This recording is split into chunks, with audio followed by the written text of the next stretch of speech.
ਸਤਿਗੁਰ ਪ੍ਰਸਾਦ।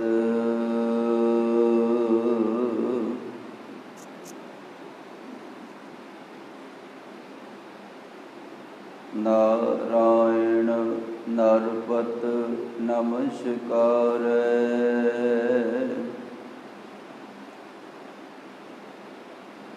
ਐਸੇ ਗੁਰ ਕੋ ਬਲ ਬਲ ਜਾਈਐ।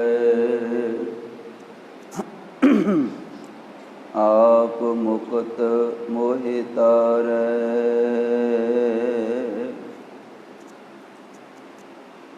ਧੰਨ ਧੰਨ ਪਿਤਾ ਧੰਨ ਧੰਨ ਕੁਲ। ਧੰਨ ਧੰਨ ਸੋ ਜਨਨੀ ਜਿਨੀ ਗੁਰੂ ਜਣਿਆ ਮਾਏ।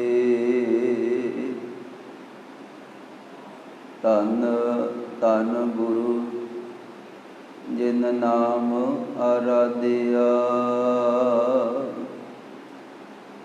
ਆਪ ਤਰਿਆ ਜਿਨੀ ਡਿਠਾ ਤਿਨਾ ਲਏ ਛਡਾਏ।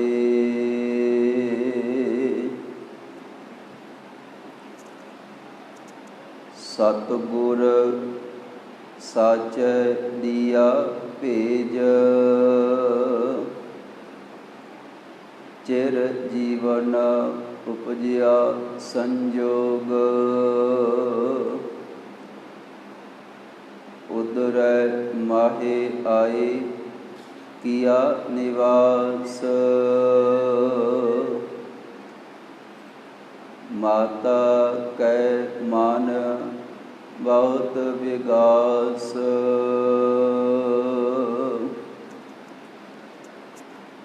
ਪ੍ਰਗਟਿਆ ਪੂਤ ਭਗਤ ਗੋਬਿੰਦ ਕਾ।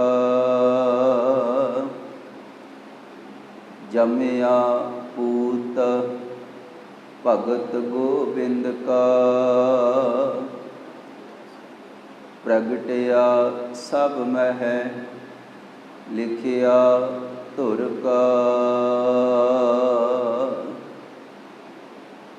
ਧੰਨ ਧੰਨ ਧੰਨ ਜਨ ਆਇਆ।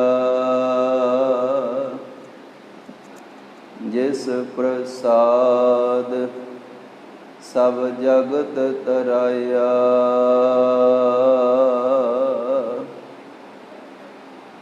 ਪੰਜ ਪਿਆਲੇ ਪੰਜ ਪੀਰ।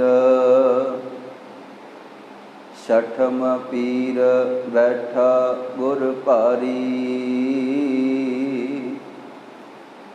ਅਰਜਨ ਕਾਇਆ ਪਲਟ ਕੈ ਮੂਰਤ ਹਰਿ ਗੋਬਿੰਦ ਸਵਾਰੀ। ਚੱਲੀ ਪੀੜੀ ਸੋਢੀਆਂ ਰੂਪ ਦਿਖਾਵਣ ਵਾਰੋ ਵਾਰੀ। ਦਲ ਭੰਜਨ ਗੁਰ ਸੂਰਮਾ ਵੱਡ ਜੋਧਾ ਬਹੁ ਭਾਰੀ ਉਪਕਾਰੀ। ਸਤਿਗੁਰ ਬੰਦੀ ਛੋੜ ਹੈ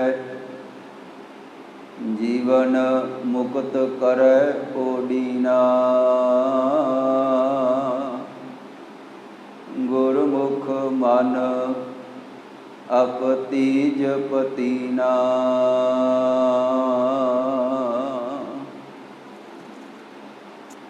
ਕਬੀਰ ਮੋਹਿ ਮਰਨੇ ਕਾ ਚਾਉ ਹੈ। ਮਰੁ ਤਾ ਹਰਿ ਕੈ द्वार। मत हर पूछै कौन है, परा हमारे बार।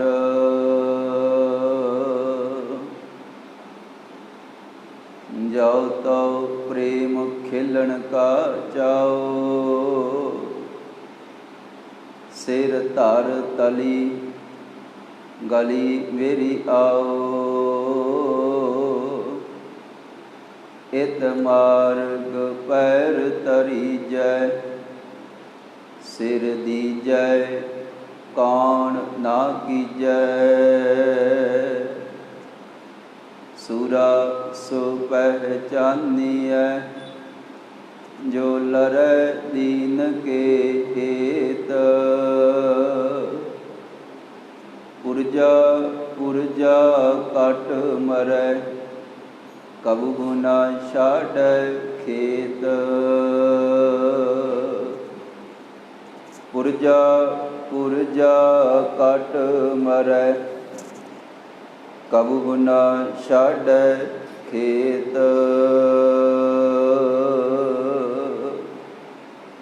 वाहिगुरु जी का खालसा, वाहिगुरु जी की फतेह। साहिब इकमाल वाली कुल आलम, पतत पावन भगत वशल, 10 गुरु ਸਾਹਿਬਾਨ ਦੇ ਆਤਮਿਕ ਸਵਰੂਪ, ਗਿਆਨ ਦੇ ਮੁਜੱਸਮੇ, ਕਲਯੁਗੀ ਜੀਵਾਂ ਨੂੰ ਤਾਰਨ ਹਾਰੇ ਸਤਿਗੁਰੂ ਧੰਨ ਧੰਨ ਸਾਹਿਬ ਸ੍ਰੀ ਗੁਰੂ ਗ੍ਰੰਥ ਸਾਹਿਬ ਜੀ, ਤਿਨਾਂ ਦੀ ਮੁਕੱਦਸ ਪਵਿੱਤਰ ਬਾਰਗਾਹ ਅੰਦਰ ਸ਼ਹੀਦਾਂ ਦੇ ਸਰਤਾਜ ਔਰ ਬਾਣੀ ਕੇ ਬੋਝ ਥੇ ਪੰਚਮ ਪਾਤਸ਼ਾਹ ਸਾਹਿਬ ਸ੍ਰੀ ਗੁਰੂ ਅਰਜਨ ਦੇਵ ਜੀ ਔਰ ਮੀਰੀ ਪੀਰੀ ਦੇ ਮਾਲਕ ਸੰਤ ਸਿਪਾਹੀ ਦਾਤਾ ਬੰਦੀ ਛੋੜ ਸਾਹਿਬ ਸ੍ਰੀ ਗੁਰੂ ਹਰਗੋਬਿੰਦ ਸਾਹਿਬ ਜੀ, ਤਿਨਾਂ ਦੇ ਚਰਨ ਛੋਹ ਇਤਿਹਾਸਕ ਪਾਵਨ ਅਸਥਾਨ ਗੁਰਦੁਆਰਾ ਸ਼੍ਰੀ ਛੇਹਰਟਾ ਸਾਹਿਬ ਵਿਖੇ ਹਰ ਰੋਜ਼ ਦੀ ਤਰ੍ਹਾਂ ਸ਼ਾਮ ਦੇ ਵੇਲੇ ਦੇ ਦੀਵਾਨਾਂ ਦੀ ਆਰੰਭਤਾ ਹੋਈ ਹੈ। ਸਤਿਗੁਰਾਂ ਦੇ ਚਰਨਾਂ ਦੇ ਵਿੱਚ ਬੈਠ ਕਰਕੇ ਲੜੀਵਾਰ ਕਥਾ ਵਿਚਾਰ ਦੇ ਨਾਲ ਆਪਾਂ ਸਭ ਤੋਂ ਪਹਿਲਾਂ ਜੁੜਦੇ ਹਾਂ। ਪਰ ਅੱਜ ਕਿਉਂਕਿ ਆਪ ਸਮੂਹ ਸੰਗਤ ਜਾਣਦੇ ਹੋ ਕਿ ਅੱਜ ਦਾ ਦਿਨ ਜਿਹੜਾ ਹੈ ਇਹਦਾ ਸਿੱਖ ਜਗਤ ਦੇ ਨਾਲ, ਸਿੱਖ ਇਤਿਹਾਸ ਦੇ ਨਾਲ ਬਹੁਤ ਵੱਡਾ ਗਹਿਰਾ ਸੰਬੰਧ ਹੈ। ਅੱਜ ਵਾਲੇ ਦਿਨ 1595 ਈਸਵੀ ਦੇ ਵਿੱਚ ਜਿੱਥੇ 6ਵੇਂ ਪਾਤਸ਼ਾਹ ਸਾਹਿਬ ਸ੍ਰੀ ਗੁਰੂ ਹਰਗੋਬਿੰਦ ਸਾਹਿਬ ਜੀ ਦਾ ਪ੍ਰਕਾਸ਼ ਹੋਇਆ, ਗੁਰੂ ਕੀ ਵਡਾਲੀ ਔਰ ਸਾਰਾ ਸਿੱਖ ਜਗਤ ਸਤਿਗੁਰਾਂ ਦਾ ਪ੍ਰਕਾਸ਼ ਪੁਰਬ ਮਨਾ ਰਿਹਾ ਹੈ। ਉੱਥੇ ਨਾਲ ਹੀ ਜੂਨ 1984 ਦੇ ਵਿੱਚ ਜਿਹੜਾ ਘੱਲੂਘਾਰਾ ਵਾਪਰਿਆ ਹੈ, ਸਾਡਾ ਕੇਂਦਰੀ ਅਸਥਾਨ ਸ਼੍ਰੀ ਹਰਿਮੰਦਰ ਸਾਹਿਬ ਔਰ ਸਾਡਾ ਸਿਰਮੌਰ ਤਖਤ ਸ਼੍ਰੀ ਅਕਾਲ ਤਖਤ ਸਾਹਿਬ ਜੀ ਦੇ ਉੱਪਰ ਬਹੁਤ ਵੱਡਾ ਹਮਲਾ ਕਰਕੇ ਇਮਾਰਤ ਨੂੰ ਢਾਹ ਕੇ ਮਿੱਟੀ ਦੇ ਵਿੱਚ ਮਿਲਾ ਦਿੱਤਾ ਗਿਆ ਸੀਗਾ। ਬੇਅੰਤ ਗੁਰੂ ਕੇ ਲਾਲਾ ਨੇ ਸ਼ਹਾਦਤ ਦਾ ਜਾਮ ਪੀਤਾ। ਇਸ ਕਰਕੇ ਦੋ ਮਹਾਨ ਘਟਨਾਵਾਂ ਸਾਕੇ ਅੱਜ ਦੇ ਦਿਨ ਦੇ ਨਾਲ ਜੁੜੇ ਹੋਏ ਹਨ। ਇਸ ਕਰਕੇ ਅੱਜ ਆਪਾਂ ਲੜੀਵਾਰ ਕਥਾ ਵਿਚਾਰ ਨੂੰ ਠਹਿਰਾ ਦਿੰਦੇ ਹੋਏ ਕੁਛ ਕੁ ਬਚਨ 6ਵੇਂ ਪਾਤਸ਼ਾਹ ਧੰਨ ਗੁਰੂ ਹਰਗੋਬਿੰਦ ਸਾਹਿਬ ਜੀ ਦੇ ਜੀਵਨ ਦੇ ਵਿੱਚੋਂ ਸਰਵਣ ਕਰਾਂਗੇ।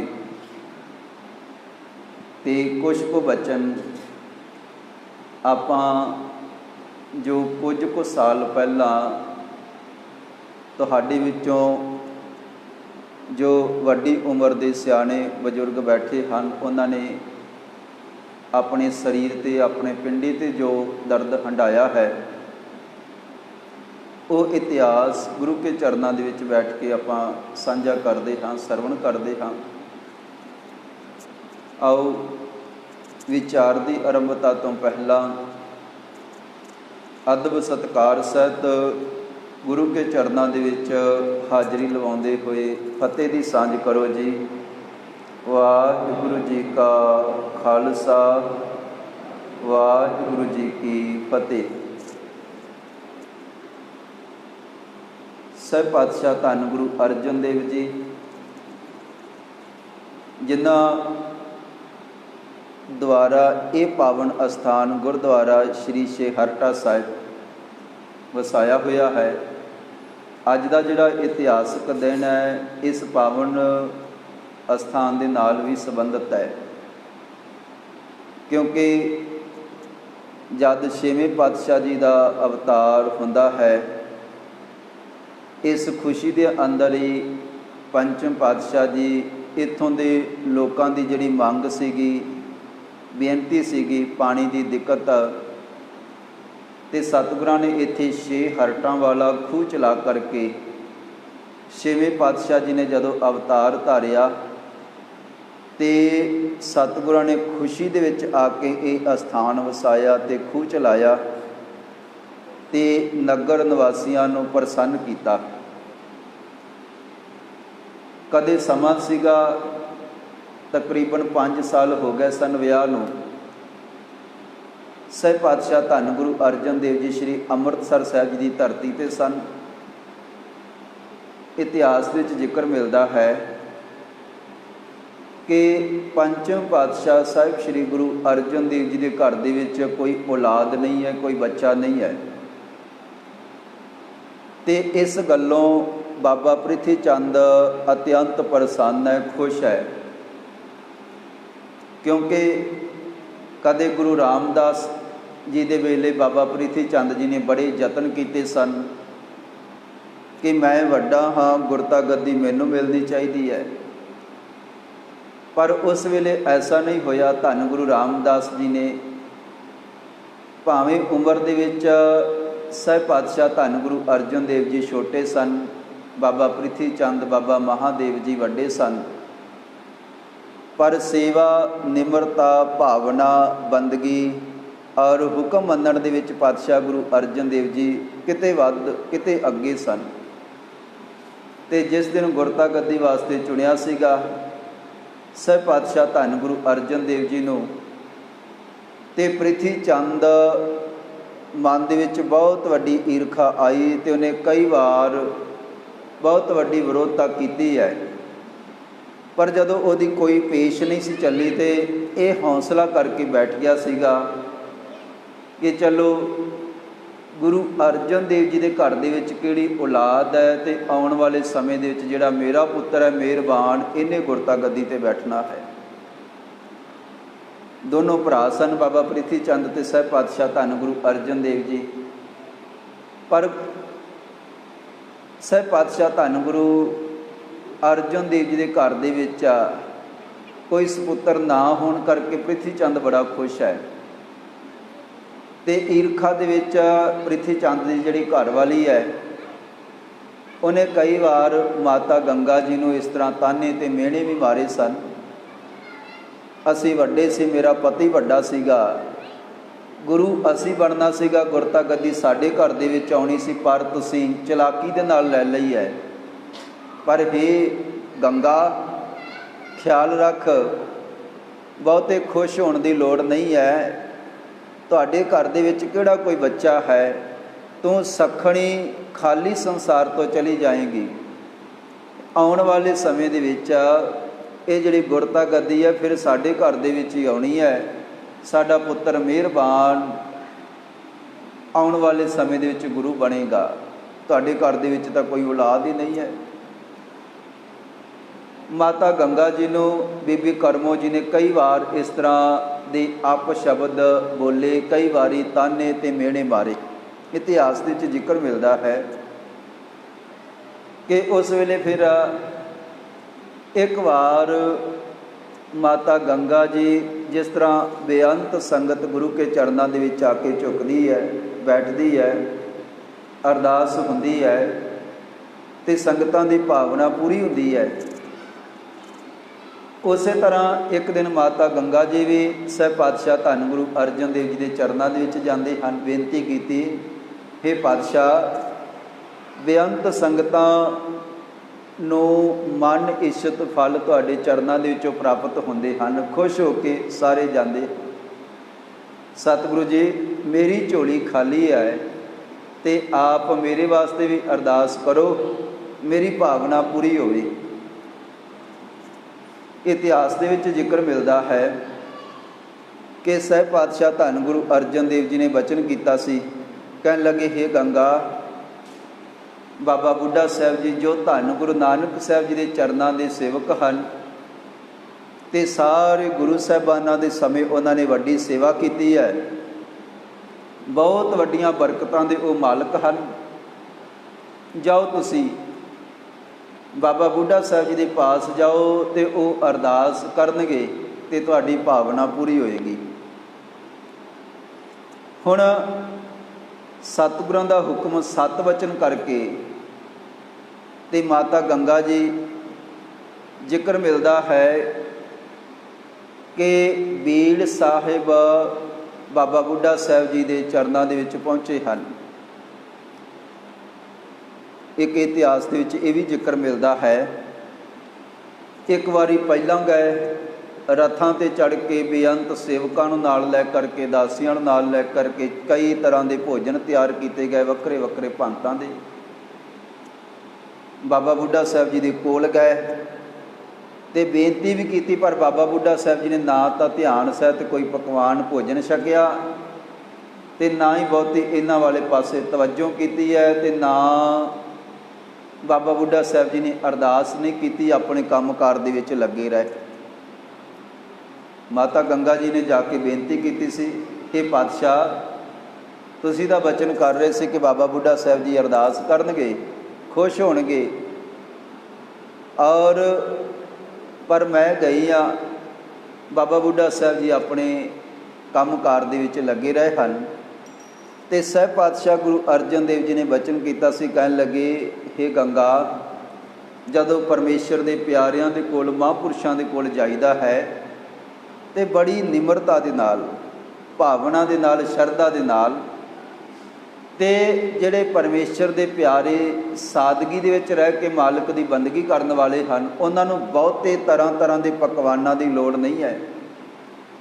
ਉਹਨਾਂ ਵਾਸਤੇ ਸਾਦਾ ਜਿਹਾ ਆਪਣੇ ਹੱਥੀਂ ਆਟਾ ਪੀ ਕਰਕੇ ਪ੍ਰਸ਼ਾਦਾ ਤਿਆਰ ਕਰਕੇ ਤੇ ਲੈ ਕੇ ਜਾਓ, ਔਰ ਪੈਦਲ ਚੱਲ ਕੇ ਭਾਵਨਾ ਦੇ ਨਾਲ। ਜ਼ਿਕਰ ਮਿਲਦਾ ਹੈ ਕਿ ਸਹਿਬ ਪਾਤਸ਼ਾਹ ਧੰਨ ਗੁਰੂ ਅਰਜਨ ਦੇਵ ਜੀ ਦੇ ਮਹਿਲ ਮਾਤਾ ਗੰਗਾ ਜੀ ਕੁਝ ਕੁ ਦਿਨਾਂ ਬਾਅਦ ਫਿਰ ਆਪਣੇ ਹੱਥੀਂ ਇੱਕ ਸਾਦਾ ਜਿਹਾ ਪ੍ਰਸ਼ਾਦਾ, ਜਿਸ ਤਰ੍ਹਾਂ ਦਾ ਬਾਬਾ ਬੁੱਢਾ ਸਾਹਿਬ ਜੀ ਛਕਦੇ ਸਨ, ਪ੍ਰਸੰਨ ਹੋ ਕੇ ਮਿੱਸਾ ਪ੍ਰਸ਼ਾਦਾ ਮਾਤਾ ਗੰਗਾ ਜੀ ਲੈ ਕੇ ਗਏ। ਤੇ ਜਦੋਂ ਬੜੀ ਭਾਵਨਾ ਹੈ, ਸ਼ਰਧਾ ਹੈ, ਤੇ ਇਤਿਹਾਸ ਦੇ ਵਿੱਚ ਜ਼ਿਕਰ ਮਿਲਦਾ ਹੈ ਕਿ ਬਾਬਾ ਬੁੱਢਾ ਸਾਹਿਬ ਜੀ ਜਾਂਦਿਆਂ ਨੂੰ ਉਡੀਕ ਰਹੇ ਸਨ। ਤੇ ਮਾਤਾ ਗੰਗਾ ਜੀ ਜਦੋਂ ਉੱਥੇ ਪਹੁੰਚਦੇ ਹਨ ਤੇ ਬਾਬਾ ਬੁੱਢਾ ਸਾਹਿਬ ਜੀ ਪ੍ਰਸ਼ਾਦਾ ਪਿਆਰ ਦੇ ਨਾਲ ਬੈਠ ਕੇ ਛਕਦੇ ਹਨ, ਬੜੇ ਖੁਸ਼ ਤੇ ਪ੍ਰਸੰਨ ਹੋਏ। ਤੇ ਮਾਤਾ ਗੰਗਾ ਜੀ ਨੂੰ ਕਹਿ ਰਹੇ ਸਨ, ਕਹਿਣ ਲੱਗੇ, ਹੇ ਮਾਂ, ਬਹੁਤ ਜ਼ਿਆਦਾ ਭੁੱਖ ਲੱਗੀ ਹੋਈ ਸੀਗੀ ਔਰ ਤੁਸੀਂ ਬੜੇ ਸਮੇਂ ਦੇ ਨਾਲ ਪ੍ਰਸ਼ਾਦਾ ਲੈ ਕੇ ਪਹੁੰਚੇ ਹੋ। ਤੇ ਇਸ ਤਰ੍ਹਾਂ ਜਦੋਂ ਪ੍ਰਸ਼ਾਦਾ ਛਕ ਰਹੇ ਸਨ ਤੇ ਮੁੱਕੀ ਮਾਰ ਕੇ ਗੰਡਾ ਭੰਨਿਆ ਤੇ ਮਾਤਾ ਗੰਗਾ ਜੀ ਕੋਲ ਬੈਠੇ ਹੋਏ ਤੇ ਨਾਲ ਬਾਬਾ ਬੁੱਢਾ ਸਾਹਿਬ ਜੀ ਪੁੱਛ ਰਹੇ ਸਨ, ਕਿਵੇਂ ਆਉਣਾ ਹੋਇਆ ਹੈ। ਤੇ ਉਸ ਵੇਲੇ ਮਾਤਾ ਗੰਗਾ ਜੀ ਨੇ ਬਾਬਾ ਬੁੱਢਾ ਸਾਹਿਬ ਜੀ ਨੂੰ ਇੱਕ ਬੇਨਤੀ ਕੀਤੀ ਹੈ। ਕਹਿਣ ਲੱਗੇ, ਹੇ ਬਾਬਾ ਬੁੱਢਾ ਸਾਹਿਬ ਜੀ, ਤੁਸੀਂ ਗੁਰੂ ਨਾਨਕ ਸਾਹਿਬ ਜੀ ਦੇ ਚਰਨਾਂ ਦੇ ਵਿੱਚ ਰਹਿ ਕਰਕੇ ਵੱਡੀ ਸੇਵਾ ਕੀਤੀ ਹੈ ਔਰ ਬੜੀਆਂ ਬਰਕਤਾਂ ਪ੍ਰਾਪਤ ਕੀਤੀਆਂ ਹਨ। ਅਤੇ ਪਾਤਸ਼ਾਹ ਜੀ ਦਾ ਹੁਕਮ ਵੀ ਹੈ, ਤੁਹਾਡੇ ਕੋਲ ਅਸੀਂ ਆਏ ਹਾਂ, ਤੁਸੀਂ ਅਰਦਾਸ ਕਰੋ। ਘਰ ਦੇ ਵਿੱਚ ਔਲਾਦ ਨਹੀਂ ਹੈ, ਬੱਚਾ ਨਹੀਂ ਹੈ। ਬਾਬਾ ਬੁੱਢਾ ਸਾਹਿਬ ਜੀ ਬੜੇ ਖੁਸ਼ ਸਨ, ਬੜੇ ਪ੍ਰਸੰਨ ਸਨ। ਅਤੇ ਇਤਿਹਾਸ ਦੇ ਵਿੱਚ ਜ਼ਿਕਰ ਮਿਲਦਾ ਹੈ ਕਿ ਖੁਸ਼ ਹੋ ਕੇ ਬਾਬਾ ਬੁੱਢਾ ਸਾਹਿਬ ਜੀ ਜਿਵੇਂ ਮੁੱਕੀ ਮਾਰ ਕੇ ਅਤੇ ਗੰਢਾ ਭੰਨਦੇ ਹਨ ਅਤੇ ਨਾਲ ਨਾਲ ਬਚਨ ਕਰ ਰਹੇ ਹਨ। ਕਹਿਣ ਲੱਗੇ, ਹੇ ਮਾਂ ਗੰਗਾ, ਹੇ ਮਾਤਾ ਜੀ, ਤੁਹਾਡੇ ਘਰ ਦੇ ਵਿੱਚ ਇੰਨਾ ਬਲੀ, ਇੰਨਾ ਪਰਮੇਸ਼ਰ ਦਾ ਭਗਤ ਮਹਾਂਪੁਰਸ਼ ਨੇ ਜਨਮ ਲੈਣਾ ਹੈ ਕਿ ਜਿਹੜਾ ਦੁਸ਼ਮਣਾਂ ਦੇ ਦਲਾਂ ਨੂੰ ਇਸ ਤਰ੍ਹਾਂ ਭੰਨੇਗਾ, ਇਸ ਤਰ੍ਹਾਂ ਖਤਮ ਕਰਿਆ ਕਰੇਗਾ ਜਿਸ ਤਰ੍ਹਾਂ ਆ ਮੈਂ ਗੰਢਾ ਭੰਨਿਆ ਹੈ। ਕਹਿਣ ਲੱਗੇ, ਤੁਹਾਡੀ ਭਾਵਨਾ ਪੂਰੀ ਹੋਏਗੀ ਔਰ ਤੁਹਾਡੇ ਘਰ ਦੇ ਵਿੱਚ ਬਲੀ ਪੁੱਤਰ ਦਾ ਜਨਮ ਹੋਏਗਾ। ਤੁਮਰੇ ਗ੍ਰਹਿ ਪ੍ਰਗਟੇ ਗੋ ਜੋਧਾ, ਜਾ ਕਾ ਬਲ ਕਬੂ ਨਾ ਸੋਧਾ। ਕਹਿਣ ਲੱਗੇ, ਜਿਹਦਾ ਕੋਈ ਮੁਕਾਬਲਾ ਨਹੀਂ ਕਰ ਸਕੇਗਾ, ਐਸਾ ਬਲੀ ਪੁੱਤਰ ਤੁਹਾਡੇ ਘਰ ਦੇ ਵਿੱਚ ਜਨਮ ਲਏਗਾ, ਉਹਦਾ ਤੁਹਾਡੇ ਘਰ ਦੇ ਵਿੱਚ ਆਗਮਨ ਹੋਏਗਾ। ਔਰ ਪਰਮੇਸ਼ਰ ਦੇ ਪਿਆਰੇ ਬੰਦਗੀ ਦੇ ਵਿੱਚ ਦਿਨ ਰਾਤ ਲੀਨ ਰਹਿਣ ਵਾਲੇ ਅਤੀ ਸਤਿਕਾਰਯੋਗ ਬਾਬਾ ਬੁੱਢਾ ਸਾਹਿਬ ਜੀ, ਜਿਨ੍ਹਾਂ ਦੇ ਇਹ ਬਚਨ ਫਿਰ ਅੱਜ ਵਾਲਾ ਦਿਨ ਭਾਗਾਂ ਵਾਲਾ ਚੜ੍ਹਿਆ। ਇਤਿਹਾਸ ਦੇ ਵਿੱਚ ਜ਼ਿਕਰ ਮਿਲਦਾ ਹੈ ਕਿ ਮਾਤਾ ਗੰਗਾ ਜੀ ਇੱਥੇ ਗੁਰੂ ਕੀ ਵਡਾਲੀ ਹਨ ਅਤੇ 1595 ਦਾ ਸਮਾਂ ਆਇਆ ਹੈ। ਸਤਿਗੁਰ ਸਾਚੈ ਦੀਆ ਭੇਜ, ਚਿਰ ਜੀਵਨ ਉਪਜਿਆ ਸੰਜੋਗ, ਉਧਰੇ ਮਾਹੇ ਆਏ ਕੀਆ ਨਿਵਾਸ, ਮਾਤਾ ਕੈ ਮਨ ਬਹੁਤ ਵਿਗਾਸ। ਅਤੇ ਕਹਿਣ ਲੱਗੇ, ਜੰਮਿਆ ਪੂਤ ਭਗਤ ਗੋਬਿੰਦ ਕਾ, ਪ੍ਰਗਟਿਆ ਸਭ ਮੈਂ ਲਿਖਿਆ ਧੁਰਗਾ। ਅਤੇ ਵਧੀ ਵੇਲ ਬਹੁ ਪੀੜ੍ਹੀ ਚਾਲੀ, ਧਰਮ ਕਲਾ ਹਰ ਬੰਦ ਬਹਾਲੀ। ਅੱਜ ਵਾਲੇ ਦਿਨ ਛੇਵੇਂ ਪਾਤਸ਼ਾਹ ਮੇਰੀ ਪੀਰੀ ਦੇ ਮਾਲਕ ਸਾਹਿਬ ਸ਼੍ਰੀ ਗੁਰੂ ਹਰਗੋਬਿੰਦ ਸਾਹਿਬ ਜੀ, ਤਿੰਨਾਂ ਦਾ ਪ੍ਰਕਾਸ਼, ਗੁਰੂ ਕੀ ਵਡਾਲੀ, ਅੱਜ ਵਾਲੇ ਦਿਨ ਸਤਿਗੁਰਾਂ ਦਾ ਇੱਥੇ ਆਗਮਨ ਹੁੰਦਾ ਹੈ, ਇੱਥੇ ਪ੍ਰਕਾਸ਼ ਹੁੰਦਾ ਹੈ। ਔਰ ਸਿੱਖ ਜਗਤ ਦੇ ਵਿੱਚ ਭਾਰੀ ਪ੍ਰਸੰਨਤਾ ਹੈ, ਖੁਸ਼ੀ ਹੈ। ਗਰੀਬ ਨਿਵਾਜ ਅਤਿਅੰਤ ਪ੍ਰਸੰਨ, ਗੁਰੂ ਕੇ ਪਿਆਰੇ ਪ੍ਰਸੰਨ ਹਨ। ਅਤੇ ਬੇਅੰਤ ਸ਼ੁਕਰਾਨੇ ਦੇ ਸ਼ਬਦ ਪੰਚਮ ਪਾਤਸ਼ਾਹ ਧੰਨ ਗੁਰੂ ਅਰਜਨ ਦੇਵ ਜੀ ਨੇ ਉਸ ਵੇਲੇ ਉਚਾਰਨ ਕੀਤੇ, ਬੇਅੰਤ। ਔਰ ਇਸੇ ਹੀ ਖੁਸ਼ੀ ਦੇ ਵਿੱਚ ਇਹ ਜਿਹੜਾ ਪਾਵਨ ਅਸਥਾਨ ਹੈ ਛੇਹਰਟਾ ਸਾਹਿਬ, ਛੇ ਹਰਟਾਂ ਵਾਲਾ ਖੂਹ, ਇਹ ਚਲਾਏ ਗਏ ਅਤੇ ਬੇਅੰਤ ਸੰਗਤ ਪ੍ਰਸੰਨ ਹੈ। ਪਰ ਦੂਜੇ ਪਾਸੇ ਬਾਬਾ ਪ੍ਰਿਥੀ ਚੰਦ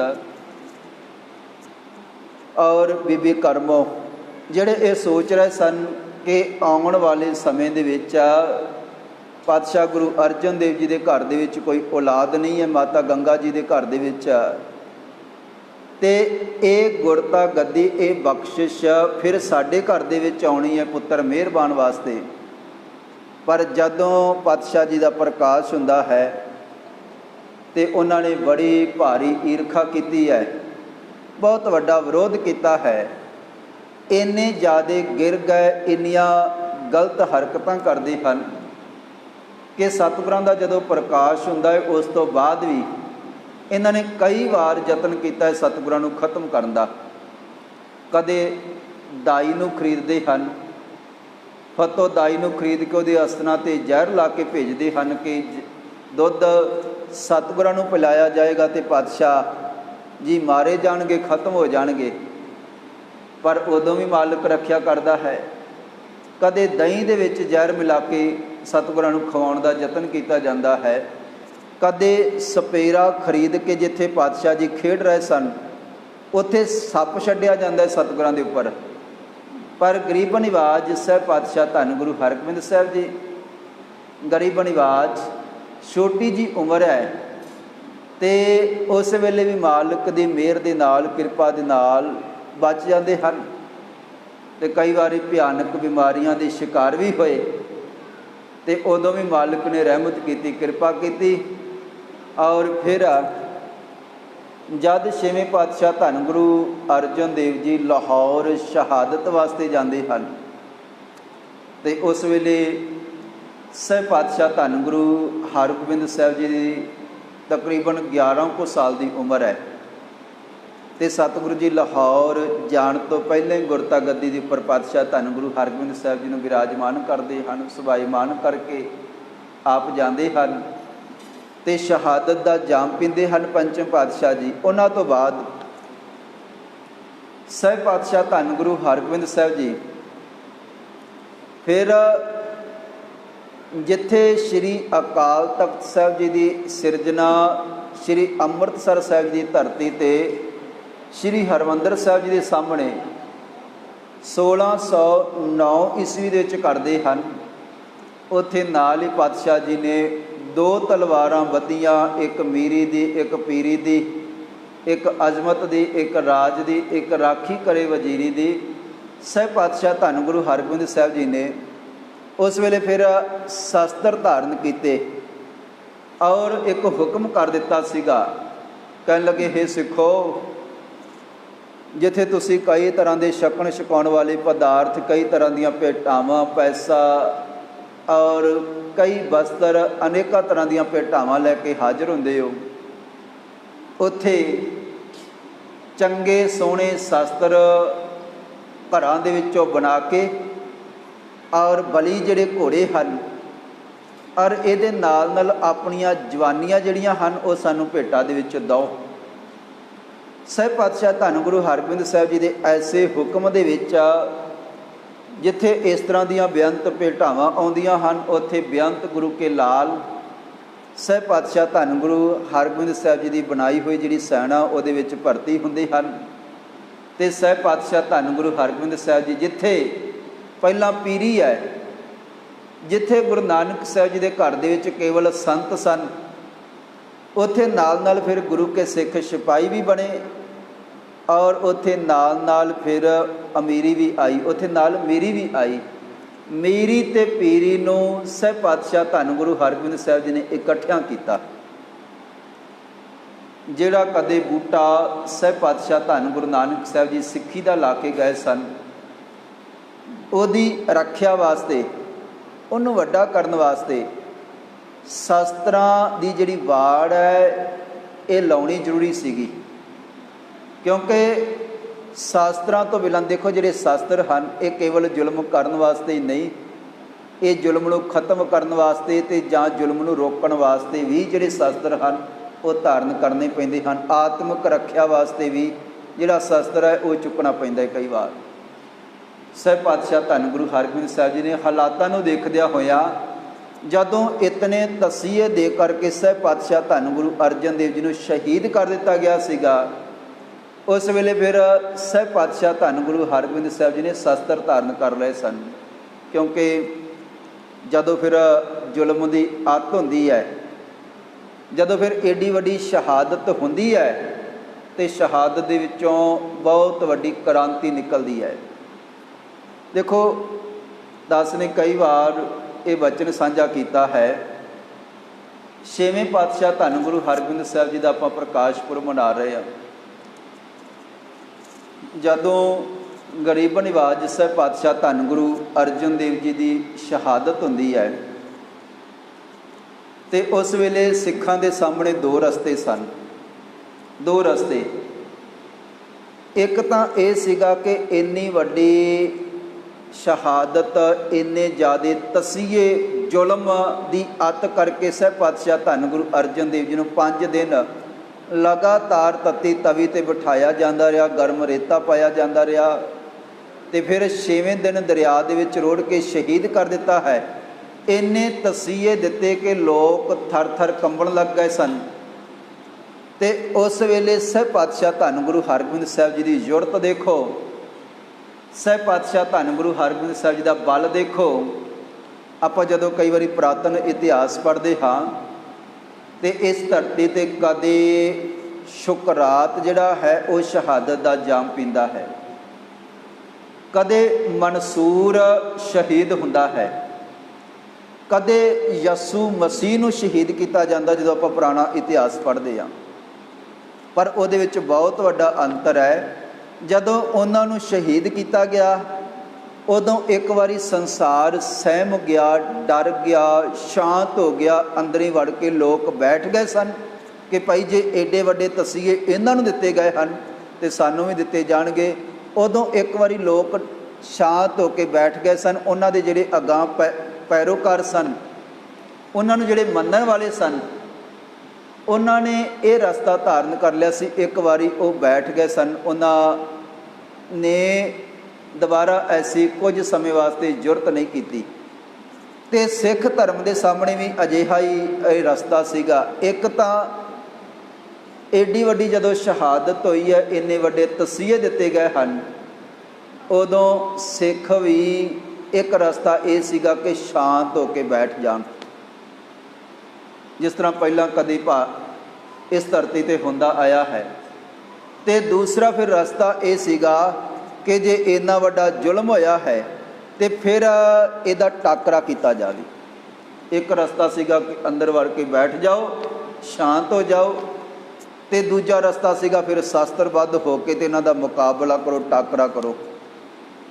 पर देखो गुरु के सिखां ने जिहड़ा कदे पहला होया वो इतिहास नहीं दोहराया, सिखां ने नवा इतिहास बनाया। छेवें पातशाह धन गुरु हरगोबिंद साहब जी ने बैठना नहीं है भाई, ये जुल्म की आदत हुई है तो आदत तो बाद हुण अंत होएगा।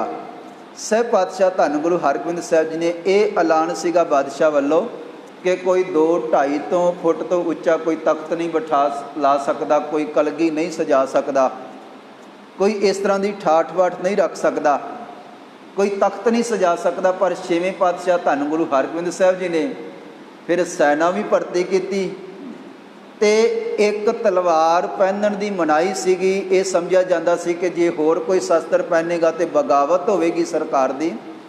पर सतगुरां ने जे एक पहनण की मनाही है तो छेवें पातशाह धन गुरु हरगोबिंद साहब जी ने 2 तलवारी बधियां, एक की बजाय 2 पहन लईआं। सह पातशाह धन गुरु हरगोबिंद साहब जी ने 12 फुट उच्चा तख्त ला लिया। सतगुरां ने बादशाह की तरह ये शान बनाई तो सतगुरां ने शीश उपर कलगी सजा लई। 2 रस्ते सन, एक तो चुप करके शांत होकर बैठ जाना तो एक जुल्म का जालम का टाकरा करना। सह पातशाह धन गुरु हरगोबिंद साहब जी ने जालम का टाकरा करने वाला जिहड़ा रास्ता वो चुनिया सीगा, शांत होकर बैठे नहीं सन। और गरीब निवाज सतगुरु धन गुरु हरगोबिंद साहब जी की ऐसी जुरत करके सिख धर्म दे विच जिथे पहला पीरी सीगी उत्थे अमीरी आई, जिथे पहला केवल संत सन उत्थे सिख सिपाही भी बने, जिथे इत्थे भगती दे दरिया वहिंदे सन उत्थे नाल फिर सिख शक्तिवान भी होए।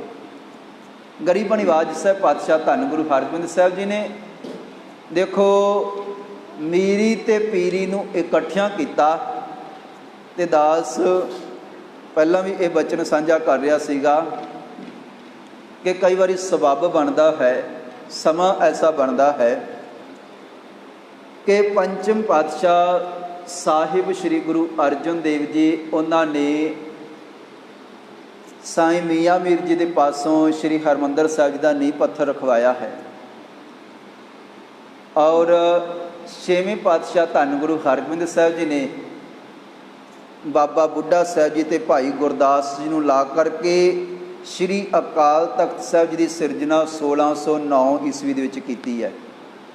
इतिहासक ग्रंथां दे विच जिक्र मिलता है कि जदों श्री अकाल तख्त साहब जी नूं उसारिया जाना सीगा, थड़ा तैयार किया जाना सीगा, ते छेवें पातशाह जी ने बचन किया सीगा कि इनू कोई मिस्त्री जां होर कोई दिहाड़ीदार नहीं, इनू गुरु के सिख सेवक भावना वाले अपने हथीं तैयार करनगे, क्योंकि ये अकाल दा तख्त है, ये कदे मिटन वाला नहीं है, ये आज़ाद है। तो सह पातशाह धन गुरु हरगोबिंद साहब जी ने बचन किया सी और ग्रंथां दे विच जिक्र है, किसी राज ने हाथ लगायो बूढ़ा और गुरदास बनायो। बाबा बुढ़ा साहब जी ने ते भाई गुरदास जी ने ये जिहड़ा तख्त है पहला जिहड़ा थड़ा सीगा उन्होंने अपने हथीं उसारिया सीगा। पातशाह गुरु अर्जन देव जी का ये पावन स्थान है, सह पातशाह धन गुरु हरगोबिंद साहब जी का। ते पंचम पातशाह जी श्री हरमंदर साहब जी का नींह पत्थर रखवा रहे हैं। ਛੇਵੇਂ ਪਾਤਸ਼ਾਹ ਜੀ ਸ੍ਰੀ ਅਕਾਲ ਤਖਤ ਸਾਹਿਬ ਜੀ ਦਾ ਨੀਂਹ ਪੱਥਰ ਰਖਵਾ ਰਹੇ ਹਨ। ਪਰ ਅੱਜ ਵਾਲਾ ਐਸਾ ਜਿੱਥੇ ਸਿੱਖ ਧਰਮ ਦੇ ਵਿੱਚ ਖੁਸ਼ੀਆਂ ਦਾ ਦਿਨ ਹੈ, ਸੰਗਤ ਭਾਵਨਾ ਸਹਿਤ ਸਭ ਪਾਤਸ਼ਾਹ ਧੰਨ ਗੁਰੂ ਹਰਗੋਬਿੰਦ ਸਾਹਿਬ ਜੀ ਦਾ ਪ੍ਰਕਾਸ਼ ਪੁਰਬ ਮਨਾ ਰਹੀ ਹੈ, ਉੱਥੇ ਛੇਵੇਂ ਪਾਤਸ਼ਾਹ ਜੀ ਦਾ ਦੁਆਰਾ ਹੀ ਤਿਆਰ ਕੀਤਾ ਹੋਇਆ ਸਾਜਿਆ ਹੋਇਆ ਇਹ ਜਿਹੜਾ ਸ੍ਰੀ ਅਕਾਲ ਤਖਤ ਸਾਹਿਬ ਹੈ, ਇਸ ਨੂੰ ਇਹਨਾਂ ਦਿਨਾਂ ਦੇ ਵਿੱਚ ਜਾਂ ਅੱਜ ਵਾਲੇ ਦਿਨ ਭਾਰਤ ਸਰਕਾਰ ਵੱਲੋਂ ਤੋਹਫਾਂ ਦੇ ਨਾਲ ਔਰ ਟੈਂਕਾਂ ਦੇ ਨਾਲ ਉਡਾ ਦਿੱਤਾ ਗਿਆ। ਜਿੱਥੇ ਖੁਸ਼ੀਆਂ ਭਰਿਆ ਸਮਾਂ ਹੈ, ਇਤਿਹਾਸਕ ਦਿਨ ਹੈ, ਉੱਥੇ ਨਾਲ ਨਾਲ ਇਹ ਬੜਾ ਗਹਿਰਾ ਵੈਰਾਗਮਈ ਵੀ ਸਮਾਂ ਹੈ ਕਿ ਸਾਡਾ ਜਿਹੜਾ ਕੇਂਦਰੀ ਅਸਥਾਨ ਹੈ, ਮਹਾਨ ਅਸਥਾਨ ਹੈ, ਉਹਦੇ ਉੱਪਰ ਸਰੋਵਰ ਦਾ ਜਿਹੜਾ ਜਲ ਹੈ ਉਹ ਲਾਲ ਕਰ ਦਿੱਤਾ ਗਿਆ ਹੋਵੇ ਅਤੇ ਪਰਿਕਰਮਾ ਦੇ ਵਿੱਚ ਲੋਥਾਂ ਦੇ ਢੇਰ ਲਾ ਦਿੱਤੇ ਗਏ ਹੋਣ ਅਤੇ ਸ਼੍ਰੀ ਅਕਾਲ ਤਖਤ ਸਾਹਿਬ ਜੀ ਦੀ ਜਿਹੜੀ ਬਿਲਡਿੰਗ ਹੈ ਗੋਲੇ ਮਾਰ ਮਾਰ ਕੇ ਧਰਤੀ 'ਤੇ ਡੇਗ ਦਿੱਤੀ ਗਈ ਹੋਵੇ। ਇਸ ਤੋਂ ਜਿਹੜਾ ਵੱਡਾ ਕੁਕਰਮ ਅਤੇ ਵੱਡਾ ਜ਼ੁਲਮ ਕੀ ਹੋ ਸਕਦਾ ਹੈ। ਦੱਸ ਕਈ ਵਾਰੀ ਜਦੋਂ ਇਹ ਇਤਿਹਾਸ ਪੜ੍ਹਦਾ ਹੈ ਅਤੇ ਇਹਦਾ ਜੇ ਆਪਾਂ ਪਿਛੋਕੜ ਦੇਖੀਏ ਕਿ ਇਹਦਾ ਪਿਛੋਕੜ ਕੀ ਹੈ, ਅਤੇ ਸਿੱਧਾ ਖਿਆਲ ਸਹਿਬ ਪਾਤਸ਼ਾਹ ਧੰਨ ਗੁਰੂ ਅਰਜਨ ਦੇਵ ਜੀ ਦੇ ਚਰਨਾਂ ਦੇ ਵਿੱਚ ਜਾਂ ਉਹਨਾਂ ਦੀ ਸ਼ਹਾਦਤ ਦੇ ਵਿੱਚ ਜੁੜਦਾ ਹੈ। ਕਾਰਨ ਇਹ ਹੈ ਕਿ ਜਦੋਂ ਕਦੇ ਜਹਾਂਗੀਰ ਦੇ ਵੇਲੇ, ਬਾਦਸ਼ਾਹ ਜਹਾਂਗੀਰ ਦੇ ਵੇਲੇ ਸਿੱਖ ਧਰਮ ਦਾ ਜਗਤ ਦੇ ਵਿੱਚ ਬਹੁਤ ਵੱਡਾ ਬੋਲਬਾਲਾ ਹੋਇਆ ਸੀਗਾ। ਸ਼੍ਰੀ ਹਰਿਮੰਦਰ ਸਾਹਿਬ ਜੀ ਦੀ ਸਾਜਨਾ ਕੀਤੀ ਗਈ ਔਰ ਸ਼੍ਰੀ ਆਦਿ ਗ੍ਰੰਥ ਜਿਹੜਾ ਉਹ ਸਹਿਬ ਪਾਤਸ਼ਾਹ ਗੁਰੂ ਅਰਜਨ ਦੇਵ ਜੀ ਨੇ ਭਾਈ ਗੁਰਦਾਸ ਜੀ ਨੂੰ ਲਿਖਾਰੀ ਥੱਪ ਕੇ ਅਤੇ ਇਹ ਗ੍ਰੰਥ ਤਿਆਰ ਕਰਕੇ ਸ਼੍ਰੀ ਹਰਿਮੰਦਰ ਸਾਹਿਬ ਪ੍ਰਕਾਸ਼ ਕੀਤਾ ਸੀਗਾ। ਅਤੇ ਬੇਅੰਤ ਦੁਨੀਆ, ਬੇਅੰਤ ਧਰਮਾਂ ਦੇ ਲੋਕ ਇਕੱਤਰ ਹੋ ਕੇ ਅਤੇ ਸਹਿਬ ਪਾਤਸ਼ਾਹ ਧੰਨ ਗੁਰੂ ਅਰਜਨ ਦੇਵ ਜੀ ਦੇ ਚਰਨਾਂ ਦੇ ਨਾਲ ਜੁੜਦੇ ਸਨ। ਅਤੇ ਇਹ ਜਿਹੜਾ ਧਰਮ ਹੈ ਜਾਂ ਇਸ ਪਾਵਨ ਗ੍ਰੰਥ ਦੀ ਜਿਹੜੀ ਵਿਚਾਰਧਾਰਾ ਹੈ ਉਸ ਨੂੰ ਸੁਣ ਕੇ ਅਤੇ ਹਰੇਕ ਦੇ ਮਨ ਨੂੰ ਸ਼ਾਂਤੀ ਆਉਂਦੀ ਹੈ। ਭਾਵੇਂ ਕੋਈ ਗਰੀਬ ਹੈ, ਭਾਵੇਂ ਕੋਈ ਅਮੀਰ ਹੈ, ਭਾਵੇਂ ਕੋਈ ਨੀਵੀਂ ਜਾਤ ਦੇ ਨਾਲ ਸੰਬੰਧਿਤ ਹੈ, ਭਾਵੇਂ ਕੋਈ ਉੱਚੀ ਦੇ ਨਾਲ, ਭਾਵੇਂ ਕੋਈ ਰਾਜਾ ਹੈ, ਭਾਵੇਂ ਕੋਈ ਭਿਖਾਰੀ ਹੈ। ਅਸੀਂ ਬਚਨ ਪੜ੍ਹਦੇ ਹਾਂ ਕਿ ਭਾਈ ਅਵਲ ਅੱਲਾਹ ਨੂਰ ਉਪਾਇਆ, ਕੁਦਰਤ ਕੇ ਸਭ ਬੰਦੇ, ਏਕ ਨੂਰ ਤੇ ਸਭ ਜਗ ਉਪਜਿਆ, ਕੌਣ ਭਲੇ ਕੋ ਮੰਦੇ। ਇੱਥੋਂ ਐਸੀ ਹਰਿਮੰਦਰ ਸਾਹਿਬ ਦੇ ਵਿੱਚੋਂ ਆਵਾਜ਼ ਆਉਂਦੀ ਹੈ, ਸੰਸਾਰ ਨੂੰ ਇਹ ਪੈਗਾਮ ਮਿਲਦਾ ਹੈ, ਖੱਤਰੀ ਬ੍ਰਾਹਮਣ ਸੂਦ ਵੈਸ, ਉਪਦੇਸ਼ ਚੌਂ ਵਰਨਾ ਕੋ ਸਾਂਝਾ। ਸਾਂਝੀਵਾਲਤਾ ਦਾ ਇਹ ਮਹਾਨ ਕੇਂਦਰੀ ਅਸਥਾਨ ਹੈ ਅਤੇ ਲੋਕ ਵੱਡੀ ਗਿਣਤੀ ਦੇ ਵਿੱਚ ਸਹਿਬ ਪਾਤਸ਼ਾਹ ਗੁਰੂ ਅਰਜਨ ਦੇਵ ਜੀ ਦੇ ਚਰਨਾਂ ਦੇ ਨਾਲ ਅਤੇ ਸ਼੍ਰੀ ਹਰਿਮੰਦਰ ਸਾਹਿਬ ਨਾਲ ਕਦੇ ਜੁੜੇ। ਪਰ ਉਸ ਵੇਲੇ ਦੀ ਜਿਹੜੀ ਸਰਕਾਰ ਹੈ ਜਾਂ ਬਾਦਸ਼ਾਹ ਹੈ ਉਹਨੂੰ ਇਸ ਗੱਲ ਦੀ ਚਿੰਤਾ ਲੱਗ ਗਈ ਸੀਗੀ ਕਿ ਜਿਵੇਂ ਇਹਨਾਂ ਦੀ ਗਿਣਤੀ ਵੱਧਦੀ ਜਾ ਰਹੀ ਹੈ, ਜਿਵੇਂ ਇਹ ਜਿਹੜਾ ਧਰਮ ਹੈ ਇਹ ਵਿਕਾਸ ਕਰ ਰਿਹਾ ਹੈ, ਆਉਣ ਵਾਲੇ ਸਮੇਂ ਦੇ ਵਿੱਚ ਇਹ ਬਹੁਤ ਵੱਡੀ ਰਿਆਸਤ ਦਾ ਰੂਪ ਧਾਰਨ ਕਰ ਜਾਏਗਾ। ਆਉਣ ਵਾਲੇ ਸਮੇਂ ਦੇ ਵਿੱਚ ਇਹ ਲੋਕ ਇਹ ਧਰਮ ਰਾਜ ਸਥਾਪਿਤ ਕਰ ਲਏਗਾ। ਅਤੇ ਕਦੇ ਬਾਦਸ਼ਾਹ ਸੋਚਦਾ ਅੱਜ ਹੀ ਸਮਾਂ ਹੈ, ਇਹਨਾਂ ਨੂੰ ਦਫਨਾ ਦੇਵਾਂ, ਇਹਨਾਂ ਨੂੰ ਖਤਮ ਕਰ ਦੇਵਾਂ, ਇਹਨਾਂ ਦਾ ਹਰਿਮੰਦਰ ਢਾਹ ਦੇਵਾਂ। ਅਤੇ ਜਹਾਂਗੀਰ ਬਾਦਸ਼ਾਹ ਸਹਿਬ ਪਾਤਸ਼ਾਹ ਧੰਨ ਗੁਰੂ ਅਰਜਨ ਦੇਵ ਜੀ ਨੂੰ ਸ਼ਹੀਦ ਕਰਦਾ ਹੈ ਕਈ ਤਰ੍ਹਾਂ ਦੇ ਝੂਠੇ ਦੋਸ਼ ਲਾ ਕਰਕੇ। ਕਾਰਨ ਇਹ ਹੈ ਧਾਰਮਿਕ ਈਰਖਾ। ਜੇ ਉਦੋਂ ਧਾਰਮਿਕ ਈਰਖਾ ਹੈ ਕਿ ਇਹਨਾਂ ਦੀ ਗਿਣਤੀ ਵਿਚਾਰਧਾਰਾ ਵੱਖਰੀ ਹੈ ਅਤੇ ਗਿਣਤੀ ਦਿਨ ਬਰ ਦਿਨ ਵੱਧ ਰਹੀ ਹੈ, ਅਤੇ ਕਦੇ ਉਹ ਜਿਹੜਾ ਇਤਿਹਾਸ ਹੈ ਫਿਰ ਦੁਹਰਾਇਆ ਗਿਆ। ਦੇਖੋ ਜਦੋਂ ਭਾਰਤ ਦੀ ਵੰਡ ਹੋਈ ਹੈ ਅਤੇ ਸਿੱਖਾਂ ਨੇ ਮਹਾਨ ਕੁਰਬਾਨੀਆਂ ਕੀਤੀਆਂ ਹਨ ਔਰ ਪਾਕਿਸਤਾਨ ਵੱਖਰਾ ਹੋਇਆ ਅਤੇ ਭਾਰਤ ਵੱਖਰਾ ਹੋਇਆ ਹੈ। ਅਤੇ ਪਰ ਪੰਜਾਬ ਦੇ ਨਾਲ ਅਤੇ ਸਿੱਖਾਂ ਦੇ ਨਾਲ ਘੱਟ ਗਿਣਤੀਆਂ ਦੇ ਨਾਲ ਹਰ ਥਾਂ 'ਤੇ ਹਰ ਜਗ੍ਹਾ 'ਤੇ ਜਿਨ੍ਹਾਂ ਦੀ ਗਿਣਤੀ ਘੱਟ ਹੋਵੇ ਉਹਨਾਂ ਦੇ ਨਾਲ ਹਮੇਸ਼ਾ ਧੱਕਾ ਹੋਇਆ ਹੀ ਹੈ। ਮੈਂ ਕਈ ਵਾਰੀ ਬਚਨ ਸਾਂਝਾ ਕੀਤਾ ਹੈ। ਦੇਖੋ ਜਿਹੜੀ ਸਟੇਟ ਬਣੀ, ਜਿਹੜਾ ਸੂਬਾ ਬਣਿਆ, ਉਹਨੂੰ ਆਪਣੇ ਆਪ ਹੀ ਜਿਹੜੀ ਉੱਥੇ ਭਾਸ਼ਾ ਬੋਲੀ ਜਾਂਦੀ ਸੀ ਉਹ ਭਾਸ਼ਾ ਲਾਗੂ ਕਰ ਦਿੱਤੀ ਗਈ ਤੇ ਉਸੇ ਹਿਸਾਬ ਦੇ ਨਾਲ ਸਾਰੀਆਂ ਸਹੂਲਤਾਂ ਦੇ ਕੇ ਵੱਖਰਾ ਜਿਹੜਾ ਸੂਬਾ ਐਲਾਨ ਦਿੱਤਾ ਗਿਆ। ਪਰ ਕੇਵਲ ਭਾਰਤ ਦੇ ਵਿੱਚੋਂ ਕੇਵਲ ਇਕੱਲਾ ਪੰਜਾਬ ਸੀਗਾ ਜਿਹਨੂੰ ਬੜਾ ਸੰਘਰਸ਼ ਕਰਨਾ ਪਿਆ ਵੱਖਰੇ ਸੂਬੇ ਵਾਸਤੇ ਤੇ ਪੰਜਾਬੀ ਭਾਸ਼ਾ ਨੂੰ ਲਾਗੂ ਕਰਾਉਣ ਵਾਸਤੇ। ਔਰ ਬਹੁਤ ਸਾਰੀਆਂ ਕੁਝ ਹੋਰ ਸਿੱਖਾਂ ਦੀਆਂ ਮੰਗਾਂ ਸਨ ਜਿਨ੍ਹਾਂ ਨੂੰ ਪਹਿਲਾਂ ਇਹ ਕਿਹਾ ਗਿਆ ਸੀਗਾ ਕਿ ਤੁਸੀਂ ਭਾਰਤ ਦੇ ਵਿੱਚ ਸਾਡੇ ਨਾਲ ਰਹੋ, ਵੱਖਰੀ ਜਗ੍ਹਾ ਨਾ ਲਓ ਤੇ ਤੁਹਾਨੂੰ ਸਾਰੇ ਤਰ੍ਹਾਂ ਦੀਆਂ ਸਹੂਲਤਾਂ ਦਿੱਤੀਆਂ ਜਾਣਗੀਆਂ। ਪਰ ਜਦੋਂ ਸਮਾਂ ਆਇਆ ਤੇ ਉਦੋਂ ਜਿਹੜੇ ਰਾਜਨੀਤਿਕ ਲੋਕ ਸਨ ਉਹਨਾਂ ਨੇ ਮੂੰਹ ਮੋੜ ਲਏ ਤੇ ਕਿਸੇ ਤਰ੍ਹਾਂ ਦੀ ਕੋਈ ਵੱਖਰੀ ਤੇ ਵਿਸ਼ੇਸ਼ ਜਿਹੜੀ ਸਹੂਲਤ ਹੈ ਉਹ ਨਹੀਂ ਦਿੱਤੀ ਗਈ। ਜਦੋਂ ਆਪਾਂ ਇਤਿਹਾਸ ਪੜ੍ਹਦੇ ਹਾਂ ਤੇ ਸਿੱਖਾਂ ਨੇ ਮੰਗ ਕੀਤੀ ਕਿ ਭਾਈ ਦੇਖੋ ਜਿਹੜਾ ਸਾਡਾ ਧਰਮ ਹੈ ਸਿੱਖ ਧਰਮ ਇਹ ਵੱਖਰਾ ਹੈ ਤੇ ਸੰਵਿਧਾਨ ਦੇ ਵਿੱਚੋਂ ਇਹ ਗੱਲ ਕੱਢੀ ਜਾਵੇ ਕਿ ਸਿੱਖ ਜਿਹੜੇ ਹਨ ਇਹ ਹਿੰਦੂ ਧਰਮ ਦੀ ਸ਼ਾਖਾ ਹੈ ਤੇ ਇਹ ਗੱਲ ਕੱਢ ਕੇ ਤੇ ਇਹ ਗੱਲ ਪਾਈ ਜਾਵੇ ਕਿ ਸਿੱਖ ਵੱਖਰਾ ਧਰਮ ਹੈ, ਇਹ ਹਿੰਦੂ ਧਰਮ ਦੀ ਸ਼ਾਖਾ ਨਹੀਂ ਹੈ। ਇਹ ਸਿੱਖਾਂ ਦੀ ਮੰਗ ਸੀਗੀ।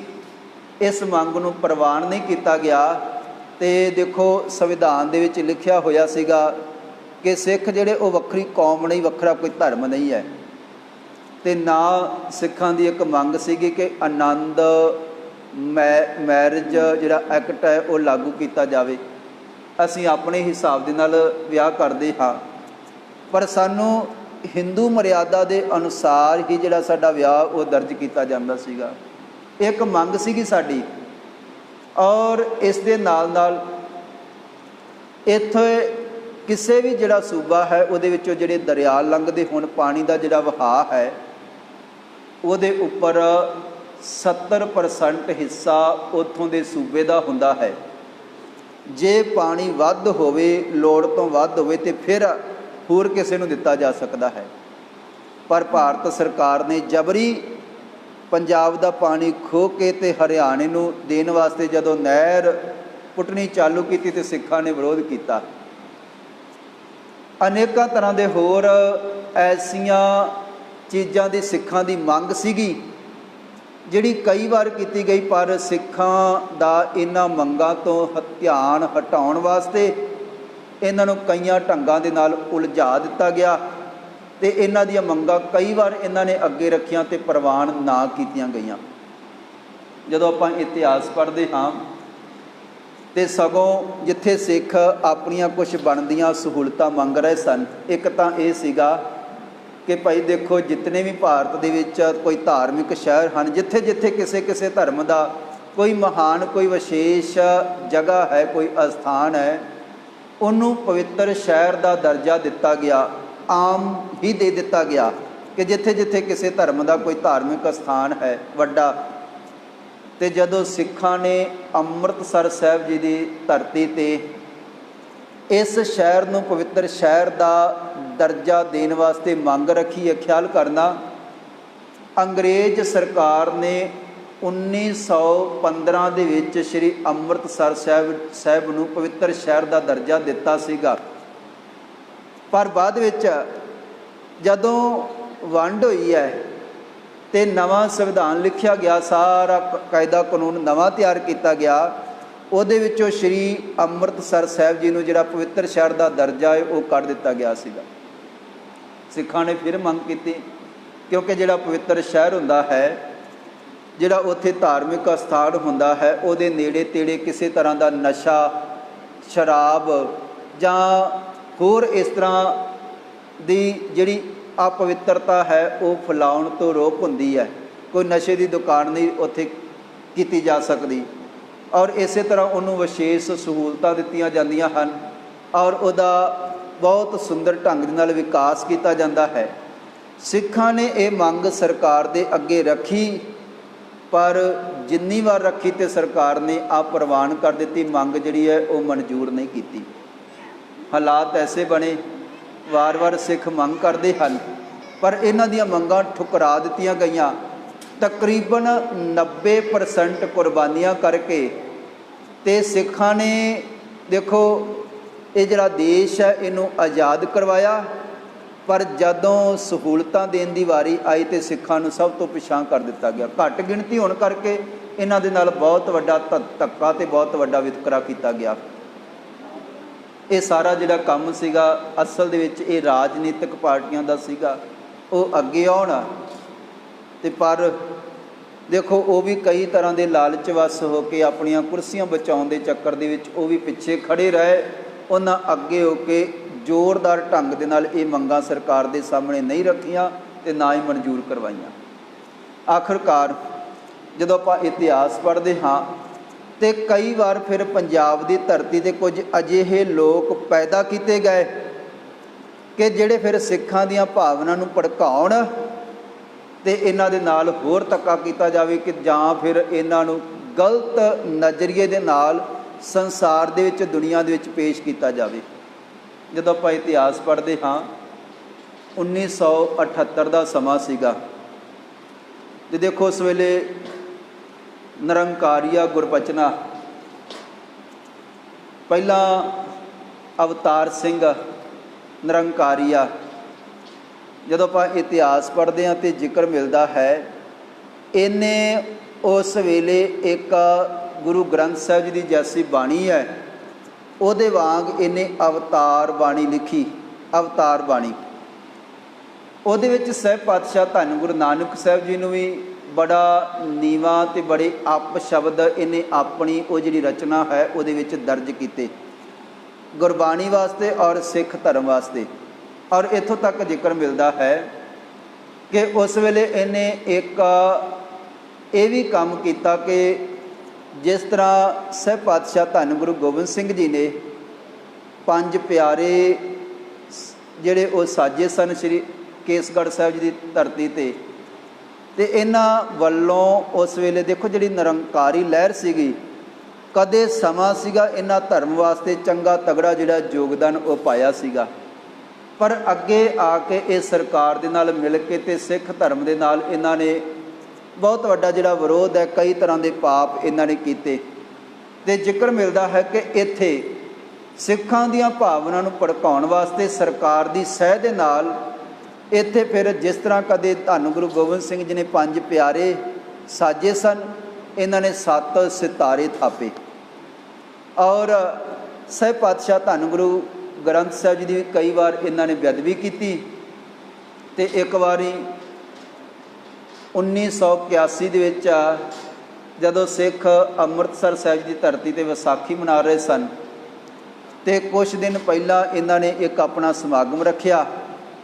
उत्थे फिर संत ज्ञानी जरनैल सिंह जी खालसा पिंडरां वाले इन्हां ने कुछ जिहड़े सिंह अपने कुछ अखंड कीर्तनी जथे दे ते कुछ अपने टकसाल दे सिंह इन्हां दे कोल भेजे कि भाई ठीक है तुसीं अपने ढंग दे नाल चल रहे हो पर ख्याल रखो कि तुसीं साडे धर्म दीयां जिहड़ियां मान मर्यादा उन्होंने बहुत वड्डी ढाह लाई है, ये तुहानूं नहीं करना चाहिए। कुछ जिहड़े सिंह सन वो विचार करने वास्ते इन्हां दे कोल भेजे गए पर की होया कि इन्हां दे उपर अन्नेवाह गोलियां चला करके ते ये जिहड़े सिख गए सन ये 13 सिख जिन्हां दे विच भाई फौजा सिंह जी अखंड कीर्तनी जथे वाले ते बेअंत होर कुछ टकसाल दे सिंह सन इन्हां 13 दे 13 सिंघां नूं शहीद कर दिता गया, खत्म कर दिता गया।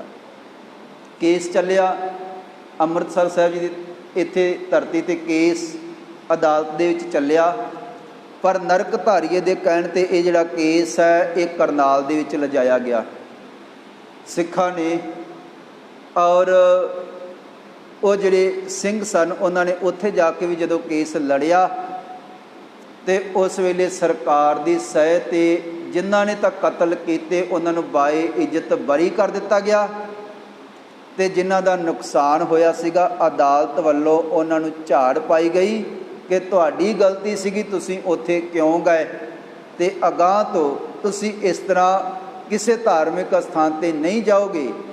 जिन्हां ने कतल कीते जिन्हां ने जुल्म किया उन्हां नूं सरकार दे कहण ते बाए इज्जत बरी कर दिता गया ते सिख जिहड़े इंसाफ की मंग कर रहे सन ते उस वेले गुरबचने नरक धारिया आप तां बाए इज्जत बरी होया ਤੇ ਸਿੱਖਾਂ ਨੂੰ ਉਸ ਵੇਲੇ ਜਦੋਂ ਝਾੜ ਪਾਈ ਤੇ ਫਿਰ ਸੰਤ ਗਿਆਨੀ ਜਰਨੈਲ ਸਿੰਘ ਖਾਲਸਾ ਭਿੰਡਰਾਂ ਵਾਲਿਆਂ ਨੇ ਇੱਕ ਗੱਲ ਕਹੀ ਸੀਗੀ, ਕਹਿਣ ਲੱਗੇ ਸਰਕਾਰ ਦੇ ਵੱਲੋਂ ਸਾਨੂੰ ਕੋਈ ਇਨਸਾਫ ਮਿਲਿਆ ਨਹੀਂ ਹੈ ਤੇ ਨਾ ਹੀ ਆਉਣ ਵਾਲੇ ਸਮੇਂ ਦੇ ਵਿੱਚ ਕੋਈ ਮਿਲਣ ਦੀ ਝਾਕ ਹੈ। ਅਸੀਂ ਬੜਾ ਸਮਾਂ ਸ਼ਾਂਤੀ ਰੱਖ ਲਈ ਹੈ, ਬੜੀ ਵਾਰ ਅਸੀਂ ਸ਼ਾਂਤ ਰਹੇ ਆ ਤੇ ਇਹਨਾਂ ਕੁ ਦਿਨਾਂ ਦੇ ਵਿੱਚ ਹੀ ਇੱਕ ਘਟਨਾ ਹੋਰ ਵਾਪਰੀ ਹੈ। ਮੋਗੇ ਦੇ ਕੋਲ ਇੱਕ ਘੱਦ ਕਲਾਂ ਪਿੰਡ ਹੈ, ਉੱਥੋਂ ਦੀ ਸਰਕਾਰ ਨੇ ਸਿੱਖਾਂ ਦੇ ਉੱਪਰ ਉਸ ਵੇਲੇ ਵੀ ਅੱਤ ਦੇ ਜਿਹੜੇ ਜ਼ੁਲਮ ਉਹ ਕਰਨੇ ਸ਼ੁਰੂ ਕਰ ਦਿੱਤੇ ਗਏ ਸਨ। ਉੱਥੋਂ ਦੀ ਘਟਨਾ ਇਹ ਵਾਪਰੀ ਹੈ।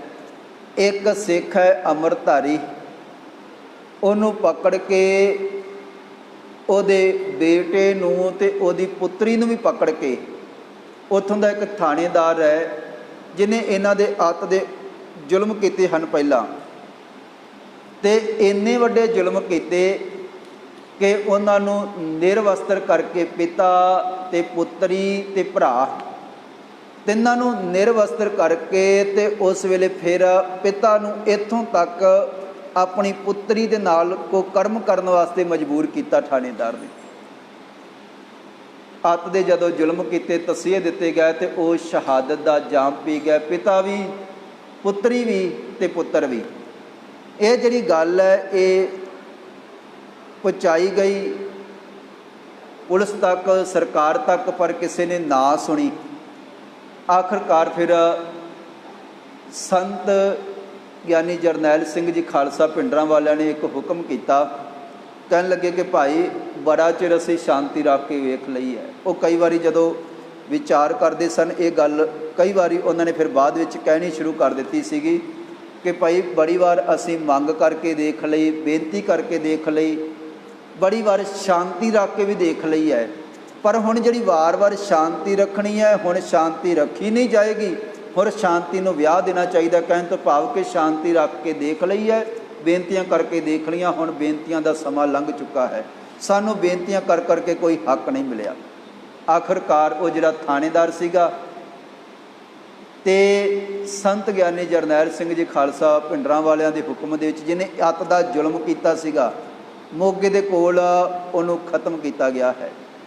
ਤੇ ਫਿਰ ਜਿਹੜਾ ਗੁਰਬਚਨਾ ਨਰਕਧਾਰੀਆ ਇਹ ਕਹਿ ਰਿਹਾ ਸੀਗਾ ਕਿ ਮੈਂ ਕਦੇ ਉਹਨੇ ਸਿੱਖ ਧਰਮ ਦੇ ਨਾਲ ਇਸ ਤਰ੍ਹਾਂ ਦਾ ਵਰਤਾਓ ਕੀਤਾ ਕਿ ਮੈਂ ਧੰਨ ਗੁਰੂ ਗੋਬਿੰਦ ਸਿੰਘ ਜੀ ਨਾਲੋਂ ਵੱਡਾ ਹਾਂ। ਉਹਨਾਂ ਨੇ 5 ਪਿਆਰੇ ਸਥਾਪਿਤ ਕੀਤੇ ਸਨ, ਮੈਂ 7 ਸਿਤਾਰੇ ਸਥਾਪਿਤ ਕੀਤੇ ਹਨ। ਗੁਰੂ ਹਰਗੋਬਿੰਦ ਸਾਹਿਬ ਜੀ 52 ਰਾਜੇ ਰਿਹਾ ਕਰਦੇ ਹਨ ਤੇ ਮੈਂ ਆਪਣੇ ਇਹ ਜਿਹੜੇ ਸਾਥੀ ਸਨ ਜਿਨ੍ਹਾਂ ਦੇ ਉੱਪਰ ਕਤਲ ਦਾ ਕੇਸ ਸੀਗਾ, ਮੈਂ ਸਰਕਾਰ ਦੇ ਕੋਲੋਂ ਸਾਰੇ ਬਾਏ ਇੱਜ਼ਤ ਬਰੀ ਕਰਵਾ ਲਏ ਹਨ। ਉਹਨਾਂ ਦੀ ਗਿਣਤੀ 52 ਤੋਂ ਵੱਧ ਸੀਗੀ ਤੇ ਗੁਰਬਚਨਾ ਨਰਕਧਾਰੀਆ ਕਹਿੰਦਾ ਸੀ ਮੈਂ 6ਵੇਂ ਪਾਤਸ਼ਾਹ ਜੀ ਤੋਂ ਵੱਡਾ ਹਾਂ, ਉਹਨਾਂ ਨੇ ਤਾਂ 52 ਰਾਜੇ ਰਿਹਾ ਕਰਾਏ ਹਨ, ਮੈਂ ਦੇਖੋ ਆ ਕਿੰਨੇ ਆਪਣੇ ਸਾਥੀ। ਧੰਨ ਗੁਰੂ ਗੋਬਿੰਦ ਸਿੰਘ ਜੀ ਨੇ 5 ਪਿਆਰੇ ਥਾਪੇ ਹਨ ਤੇ ਮੈਂ 7 ਸਿਤਾਰੇ ਥਾਪੇ ਹਨ। ਇਸ ਤਰ੍ਹਾਂ ਦੀਆਂ ਗੱਲਾਂ ਜਦੋਂ ਉਹਨੇ ਕੀਤੀਆਂ ਤੇ ਫਿਰ ਸੰਤਾਂ ਨੇ ਇਹ ਬਚਨ ਕੀਤਾ ਸੀਗਾ, ਕਹਿਣ ਲੱਗੇ ਕਿ ਭਾਈ ਇਹਨੂੰ ਜਿਹੜਾ ਗੱਡੀ ਚੜ੍ਹ ਕੇ ਆਏਗਾ ਉਹਨੂੰ ਸੋਨੇ ਦੇ ਨਾਲ ਤੋਲਿਆ ਜਾਏਗਾ, ਕਿਉਂਕਿ ਜਦੋਂ ਸ਼ਾਂਤੀ ਦੇ ਨਾਲ ਇਹ ਰਹੇ ਪਰ ਉਦੋਂ ਤੱਕ ਮਿਲਿਆ ਕੁਛ ਨਹੀਂ ਹੈ। ਆਖਰਕਾਰ ਫਿਰ ਇਹ ਕਰਮ ਜਿਹੜਾ ਹੈ ਉਹ ਕਰਨਾ ਪਿਆ ਜਦੋਂ ਸਰਕਾਰ ਦੇ ਵੱਲੋਂ ਕਿਤੋਂ ਵੀ ਇਨਸਾਫ ਦੀ ਜਿਹੜੀ ਆਸ ਹੈ ਉਹ ਖਤਮ ਹੋ ਗਈ ਸੀ। ਅੰਮ੍ਰਿਤਸਰ ਸਾਹਿਬ ਦੀ ਧਰਤੀ ਹੈ। 1981 ਦੇ ਵਿੱਚ ਸੰਤ ਗਿਆਨੀ ਕਰਤਾਰ ਸਿੰਘ ਜੀ ਖਾਲਸਾ ਭਿੰਡਰਾਂ ਵਾਲੇ, ਤਿੰਨਾਂ ਦੇ ਸਪੁੱਤਰ ਸਤਿਕਾਰਯੋਗ ਭਾਈ ਅਮਰੀਕ ਸਿੰਘ ਜੀ, ਇਹਨਾਂ ਦੀ ਅਗਵਾਈ ਦੇ ਵਿੱਚ ਇੱਕ ਨਗਰ ਕੀਰਤਨ ਕੱਢਿਆ ਗਿਆ। ਨਗਰ ਕੀਰਤਨ ਦਾ ਮਕਸਦ ਇਹ ਸੀਗਾ ਕਿ ਅੰਮ੍ਰਿਤਸਰ ਸ਼ਹਿਰ ਨੂੰ, ਸਰਕਾਰ ਨੂੰ ਜਾਗਰੂਕ ਕਰਨਾ ਤੇ ਇਹਨੂੰ ਅੰਮ੍ਰਿਤਸਰ ਨੂੰ ਪਵਿੱਤਰ ਸ਼ਹਿਰ ਦਾ ਦਰਜਾ ਮਿਲੇ, ਇਸ ਕਰਕੇ ਇਹ ਨਗਰ ਕੀਰਤਨ ਕੱਢਿਆ ਜਾਣਾ ਸੀਗਾ। ਪਰ ਸਰਕਾਰ ਦੀ ਸਹਿ ਦੇ ਨਾਲ ਔਰ ਸਿੱਖਾਂ ਨੂੰ ਉਕਸਾਉਣ ਵਾਸਤੇ 2 ਦਿਨ ਪਹਿਲਾਂ ਇੱਥੇ ਸਿੱਖਾਂ ਦੇ ਵਿਰੁੱਧ ਦੇ ਵਿੱਚ ਇੱਕ ਜਲੂਸ ਕੱਢਿਆ ਗਿਆ, ਜਿਹਦੇ ਵਿੱਚ ਇੱਥੋਂ ਤੱਕ ਕਹਿ ਦਿੱਤਾ ਗਿਆ ਕਿ ਭਾਈ ਕੱਛ, ਕੰਗਾ, ਕਿਰਪਾਨ ਭੇਜ ਦੇਂਗੇ ਪਾਕਿਸਤਾਨ। और बीड़ी तंबाकू पीएंगे शान से हम जिएंगे पंजाबी भाषा के विरुद्ध दे विच आ ते नशिਆਂ ਦੇ हक दे विच आ और सिखां दे ककारां दे विरुद्ध दे विच बहुत वड्डे नारे ਅੰਮ੍ਰਿਤਸਰ ਸਾਹਿਬ जी धरती ते लाए गए क्योंकि एक पासे भाई अमरीक सिंह जी नगर कीर्तन कढ़ के ये सरकार तक गल पहुँचानी चाहुंदे सन कि जिहड़ा ਅੰਮ੍ਰਿਤਸਰ दा शहर है इनू पवित्र शहर का दर्जा दिता जाए पर दूजे पासे हुण ये जिहड़े जालम लोग सन इन्हां दी सह ते इस तरह के जदों कारनामे इत्थे कीते गए तो फिर संत ਗਿਆਨੀ जरनैल सिंह जी खालसा भिंडरां वाले आखिरकार उन्होंने मन बना लिया कि 1983 ईस्वी दे विच वो फिर श्री अकाल तख्त साहिब जी की धरती ते पहुँचते हैं। इत्थों कई तरह के वो ऐलान करते हैं अपने ढंग दे नाल फिर सारा कुछ चलाते हैं। तो एक उन्होंने 3 जून नूं जिहड़ा 1984 का जदों समा आया तो 3 जून नूं उन्होंने एक लहर चलाउण दा जिहड़ा प्रोग्राम वो बनाया सीगा। सह पातशाह धन गुरु अर्जन देव जी का शहीदी दिहाड़ा आउण वाला है। उस तो पहला सारे सिख इकट्ठे होण ते ना मिलवर्तन जिहड़ी लहर है वो चलाई जाएगी। सरकार दे नाल हुण ना मिलवर्तन वाला जिहड़ा वरताओ वो किया जाएगा। कहण तो भाव कि जे सरकार साडीआं ये मंगां नहीं मन रही, साडे नाल इंसाफ नहीं किया जा रहा, सानू वखरा धर्म अजे तक साडा नहीं लिखिया गया, वखरे ढंग दे नाल असी जिहड़ा विआह वो कारज नहीं कर सकते और थां थां ते साडे नाल धक्का हो रहा है, पानी खोया जा रहा है। इन्हां सारियां गल्लां नूं मुख रखदिआं होइआं फिर संतां ने ये ऐलान करना सी 3 जून नूं कि भाई इस दिन असीं सरकार दे नाल ना मिलवर्तन जिहड़ी लहर है वो चलावांगे। देखो जदों अंग्रेज राज सीगा उदों महात्मा गांधी ने भी ये जिहड़ी लहर है ना मिलवर्तन लहर चलाई सीगी कि साडा सरकार दे नाल कोई संबंध नहीं, असीं हुण अपने ढंग दे नाल चलांगे। ते पर उदों अंग्रेज सरकार सीगी ते जे इन्हां ने नाम मिलवर्तन लहर चलाई सी महात्मा गांधी की अगवाई दे विच, ते पर उदों इन्हां ते जुल्म नहीं ढाया गया, अत्याचार नहीं की गई, फौज नहीं चढ़ाई गई। तो जे सिखां ने अपने हकों वास्ते ये जिहड़ी लहर है ये चलाउण दा जे फैसला संतां ने कीता ते सरकार तो पहलां सोच रही सीगी ते 1 जून नूं 3 जून नूं ये ऐलान होना सीगा। 1 जून नूं वड्डी जिहड़ी फौज है वो ਅੰਮ੍ਰਿਤਸਰ साहिब जी की धरती ते भेजी गई, घेरा पाया गया ते कर्फ्यू ला दिता गया। तो फिर आप जी सारा इतिहास जानते हो कि वड्डी फौज इत्थे पहुँचती है तो उन्हां दा जिहड़ा मनसूबा है, उन्हां दा जिहड़ा मन है वो ये है कि संतां नूं खत्म करना। संत ਗਿਆਨੀ जरनैल सिंह जी खालसा भिंडरां वाले उन्हां दे साथियां नूं खत्म करना ते इन्ना तगड़ा प्रबंध किया होया है, तोपां दा, टैंकां दा, एडी वड्डी सैना, कमांडो, हैलीकॉप्टर, ये वड्डा जिस तरह किसी देश ते हमला करना हुंदा है, खत्म करना हुंदा है। जिस तरह कदे अबदाली दे समय, जिस तरह कदे मस्से रंगड़ दे समय ऐसा जिहड़े कहर वापरे सन, उस तरह का जिहड़ा वरतारा है वो कुछ को समा पहला इत्थे वरताया गया। एडी वड्डी फौज इत्थे आई है। संत ਗਿਆਨੀ जरनैल सिंह जी खालसा भिंडरां वालियां ने ये कुछ सधारण जिहियां मंगां सन जिहड़ियां सरकार दे सामने रखियां सन ते जिहड़ियां मंजूर कीतियां जा सकदियां सन, जिहड़ा सिखां दा हक भी सीगा ते मिलना भी चाहिदा सीगा। पर हक देण दी बजाए सगों उत्ते जुल्म ढाया गया, बहुत वड्डा घेरा पिया ते संतां ने फिर फैसला किया कि भाई हुण असीं बाहर नहीं जावांगे, इन्हां दा मुकाबला करांगे। ते पहले दिन 1 जून वाले दिन तकरीबन 8 घंटे सरकार वालों के एस बराड़, जरनल वैद्या और इस तरह जरनल सुंदर ते अनेकां होर ਜਿਹੜੇ ਭਾਰਤ ਦੇ ਬੜੇ ਤਜਰਬੇਕਾਰ ਸੈਨਾਪਤੀ ਸਨ ਉਹਨਾਂ ਨੂੰ ਇੱਥੇ ਭੇਜਿਆ ਗਿਆ। ਪਹਿਲੇ ਦਿਨ 1 ਜੂਨ ਵਾਲੇ ਦਿਨ 8 ਘੰਟੇ ਫਾਇਰਿੰਗ ਇਸ ਕਰਕੇ ਕੀਤੀ ਗਈ ਕਿ ਪਹਿਲਾਂ ਦੇਖੀਏ ਕਿ ਸਿੱਖਾਂ ਦੇ ਕੋਲ, ਸੰਤਾਂ ਦੇ ਕੋਲ, ਇਹਨਾਂ ਦੇ ਸਾਥੀਆਂ ਕੋਲ ਹਥਿਆਰ ਕਿਸ ਤਰ੍ਹਾਂ ਦੇ ਹਨ ਅਤੇ ਇਹਨਾਂ ਦੀ ਮੋਰਚਾਬੰਦੀ ਕਿੱਥੇ ਕਿੱਥੇ ਹੈ, ਕਿਸ ਢੰਗ ਦੀ ਹੈ।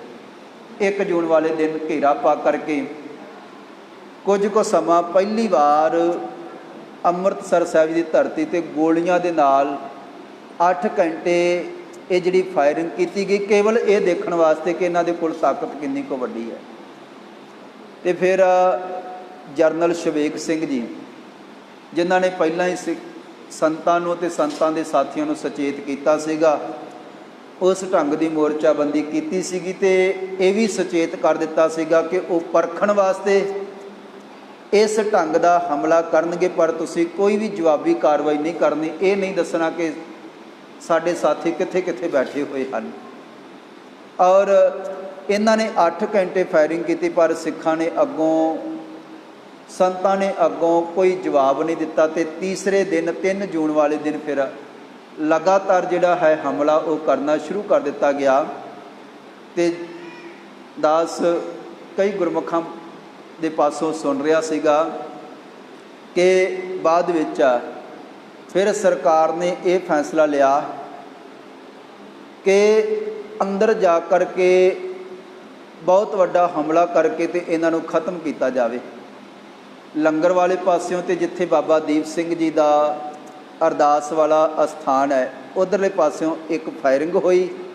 ਉਹਦਾ ਮਤਲਬ ਇਹ ਸੀਗਾ ਕਿ ਸੰਤਾਂ ਦਾ ਜਿਹੜਾ ਧਿਆਨ ਹੈ ਉਹ ਉੱਧਰਲੇ ਪਾਸੇ ਹੋ ਜਾਵੇ, ਅਤੇ ਜਿਹੜਾ ਜਲਿਆਂ ਵਾਲੇ ਪਾਸੇ ਵਾਲਾ ਗੇਟ ਹੈ, ਦਰਸ਼ਨੀ ਦਿਉੜੀ ਹੈ, ਉੱਧਰ ਦੀ ਸੈਨਾ ਅੰਦਰ ਭੇਜ ਕੇ ਅਤੇ ਵੱਡੇ ਵਾਰ ਕਰਕੇ, ਹਮਲਾ ਕਰਕੇ ਇਹਨਾਂ ਨੂੰ ਤਹਿਸ਼ ਨਹਿਸ਼ ਕੀਤਾ ਜਾਵੇ। ਪਰ ਮੋਰਚਾਬੰਦੀ ਪਹਿਲਾਂ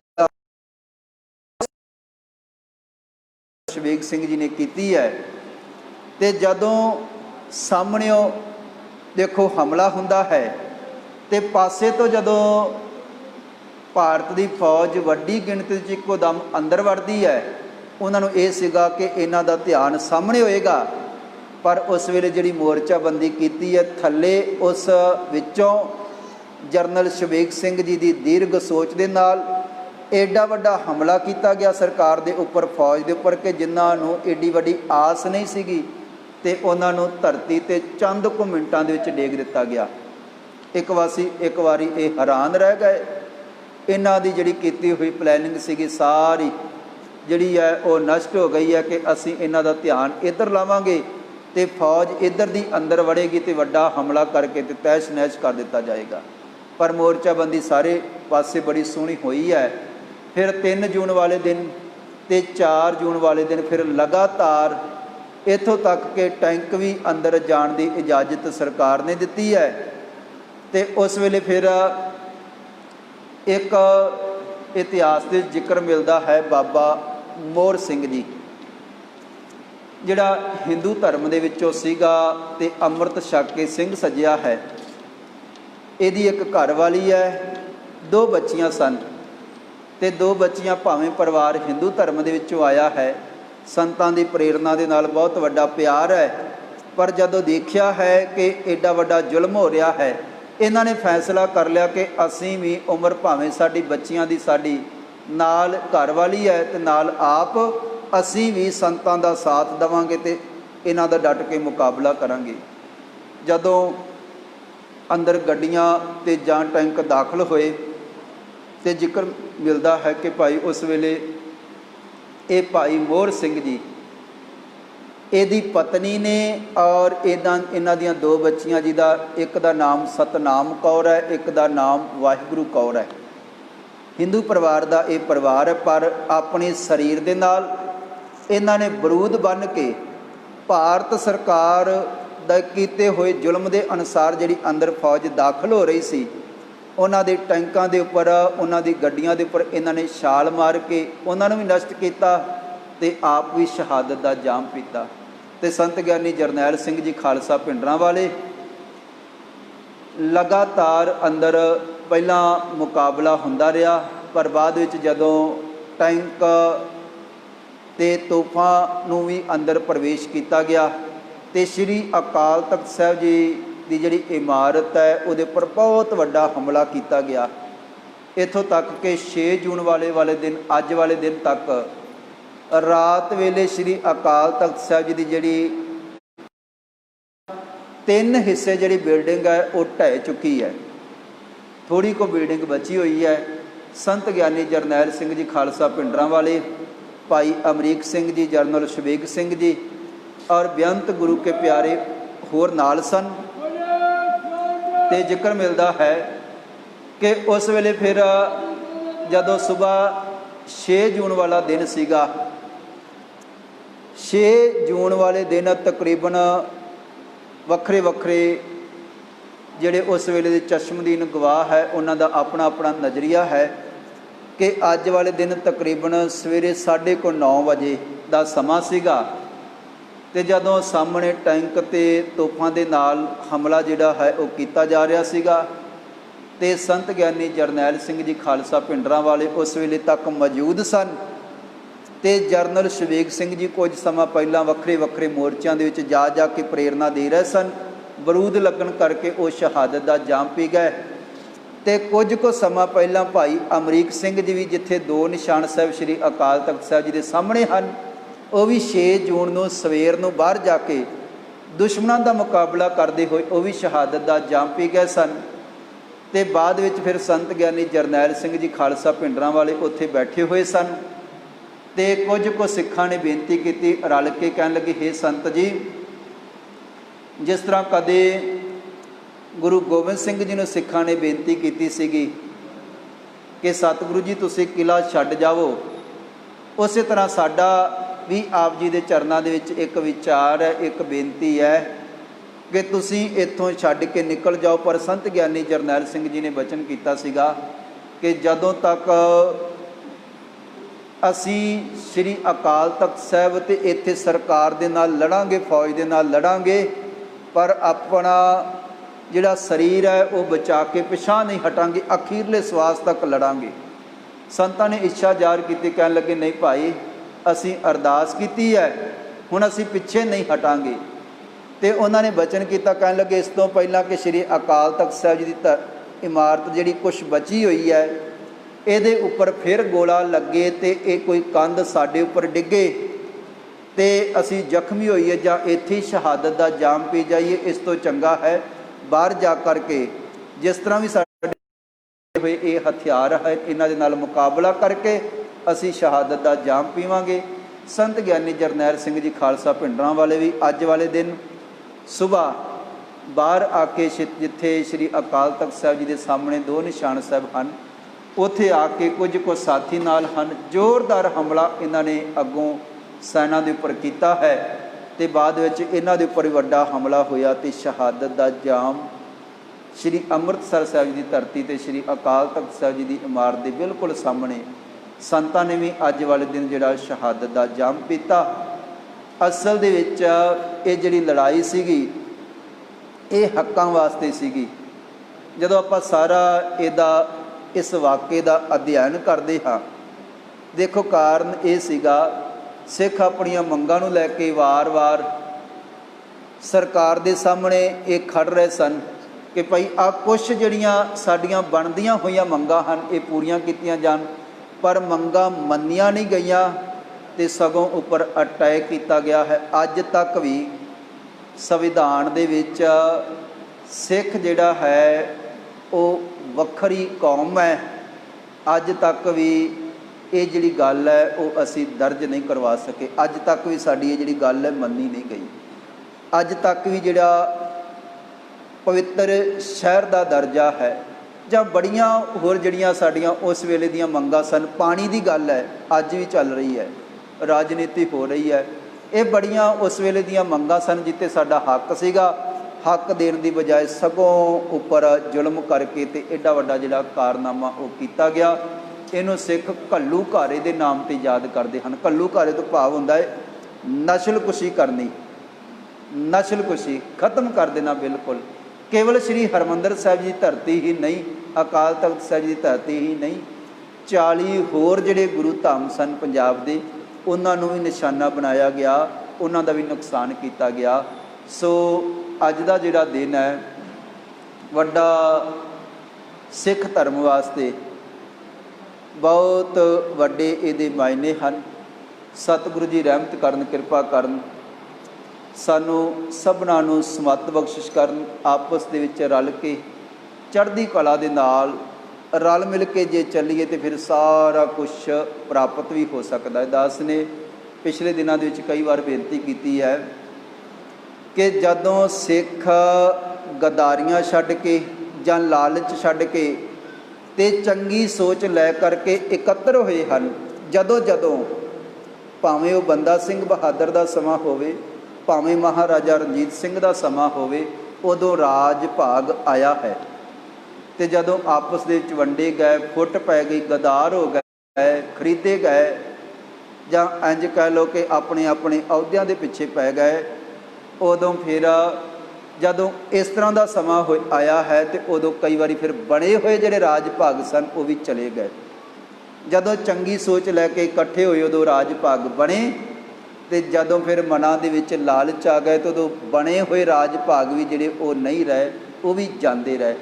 ਇਸ ਕਰਕੇ ਚੰਗੀ ਸੋਚ ਲੈ ਕੇ ਚੱਲੀਏ ਤੇ ਫਿਰ ਕੋਈ ਵੀ ਜਿਹੜੀ ਭਾਵਨਾ ਹੈ, ਕੋਈ ਵੀ ਜਿਹੜੀ ਪ੍ਰਾਪਤੀ ਹੈ ਉਹ ਸੌਖੇ ਢੰਗ ਦੇ ਨਾਲ ਹੋ ਸਕਦੀ ਹੈ।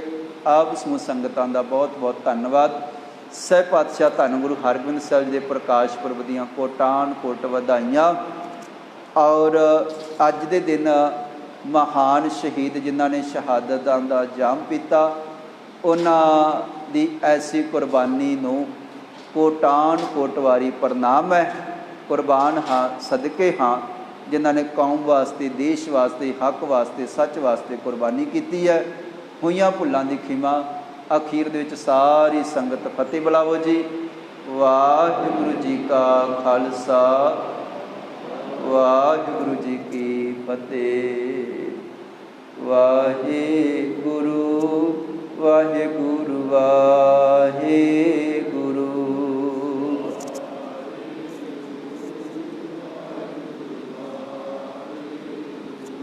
ਵਾਹਿਗੁਰੂ ਵਾਹਿਗੁਰੂ ਵਾਹਿਗੁਰੂ।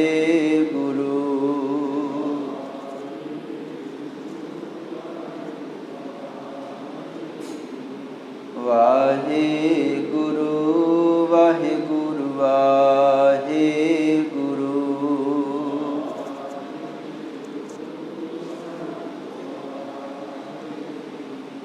ਵਾਹਿਗੁਰੂ ਵਾਹਿਗੁਰੂ ਵਾਹਿਗੁਰੂ।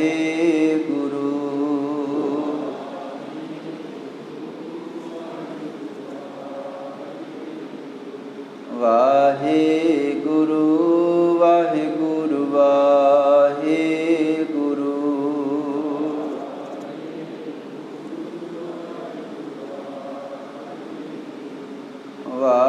ਵਾਹਿਗੁਰੂ ਵਾਹਿਗੁਰੂ ਵਾਹਿਗੁਰੂ।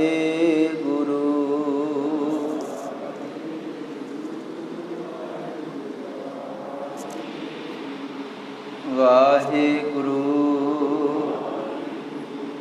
ਵਾਹਿਗੁਰੂ ਵਾਹਿਗੁਰੂ। ਵਾਹਿਗੁਰੂ ਵਾਹਿਗੁਰੂ ਵਾਹਿਗੁਰੂ। ਨਾਨਕ ਨਾਮ ਚੜ੍ਹਦੀ ਕਲਾ, ਤੇਰੇ ਭਾਣੇ ਸਰਬੱਤ ਦਾ ਭਲਾ। ਵਾਹਿਗੁਰੂ ਜੀ ਕਾ ਖਾਲਸਾ, ਵਾਹਿਗੁਰੂ ਜੀ ਕੀ ਫਤਿਹ। ਸਿੱਖ ਧਰਮ ਦੀ ਹਰ ਗਤੀਵਿਧੀ ਅਤੇ ਗੁਰਬਾਣੀ ਵਾਸਤੇ ਹੁਣੇ ਸਬਸਕ੍ਰਾਈਬ ਕਰੋ ਗੁਰਬਾਣੀ ਅਖੰਡ ਬਾਣੀ ਅਤੇ ਨੋਟੀਫਿਕੇਸ਼ਨਸ ਵਾਸਤੇ ਬੈਲ ਨੂੰ ਰਿੰਗ ਕਰੋ।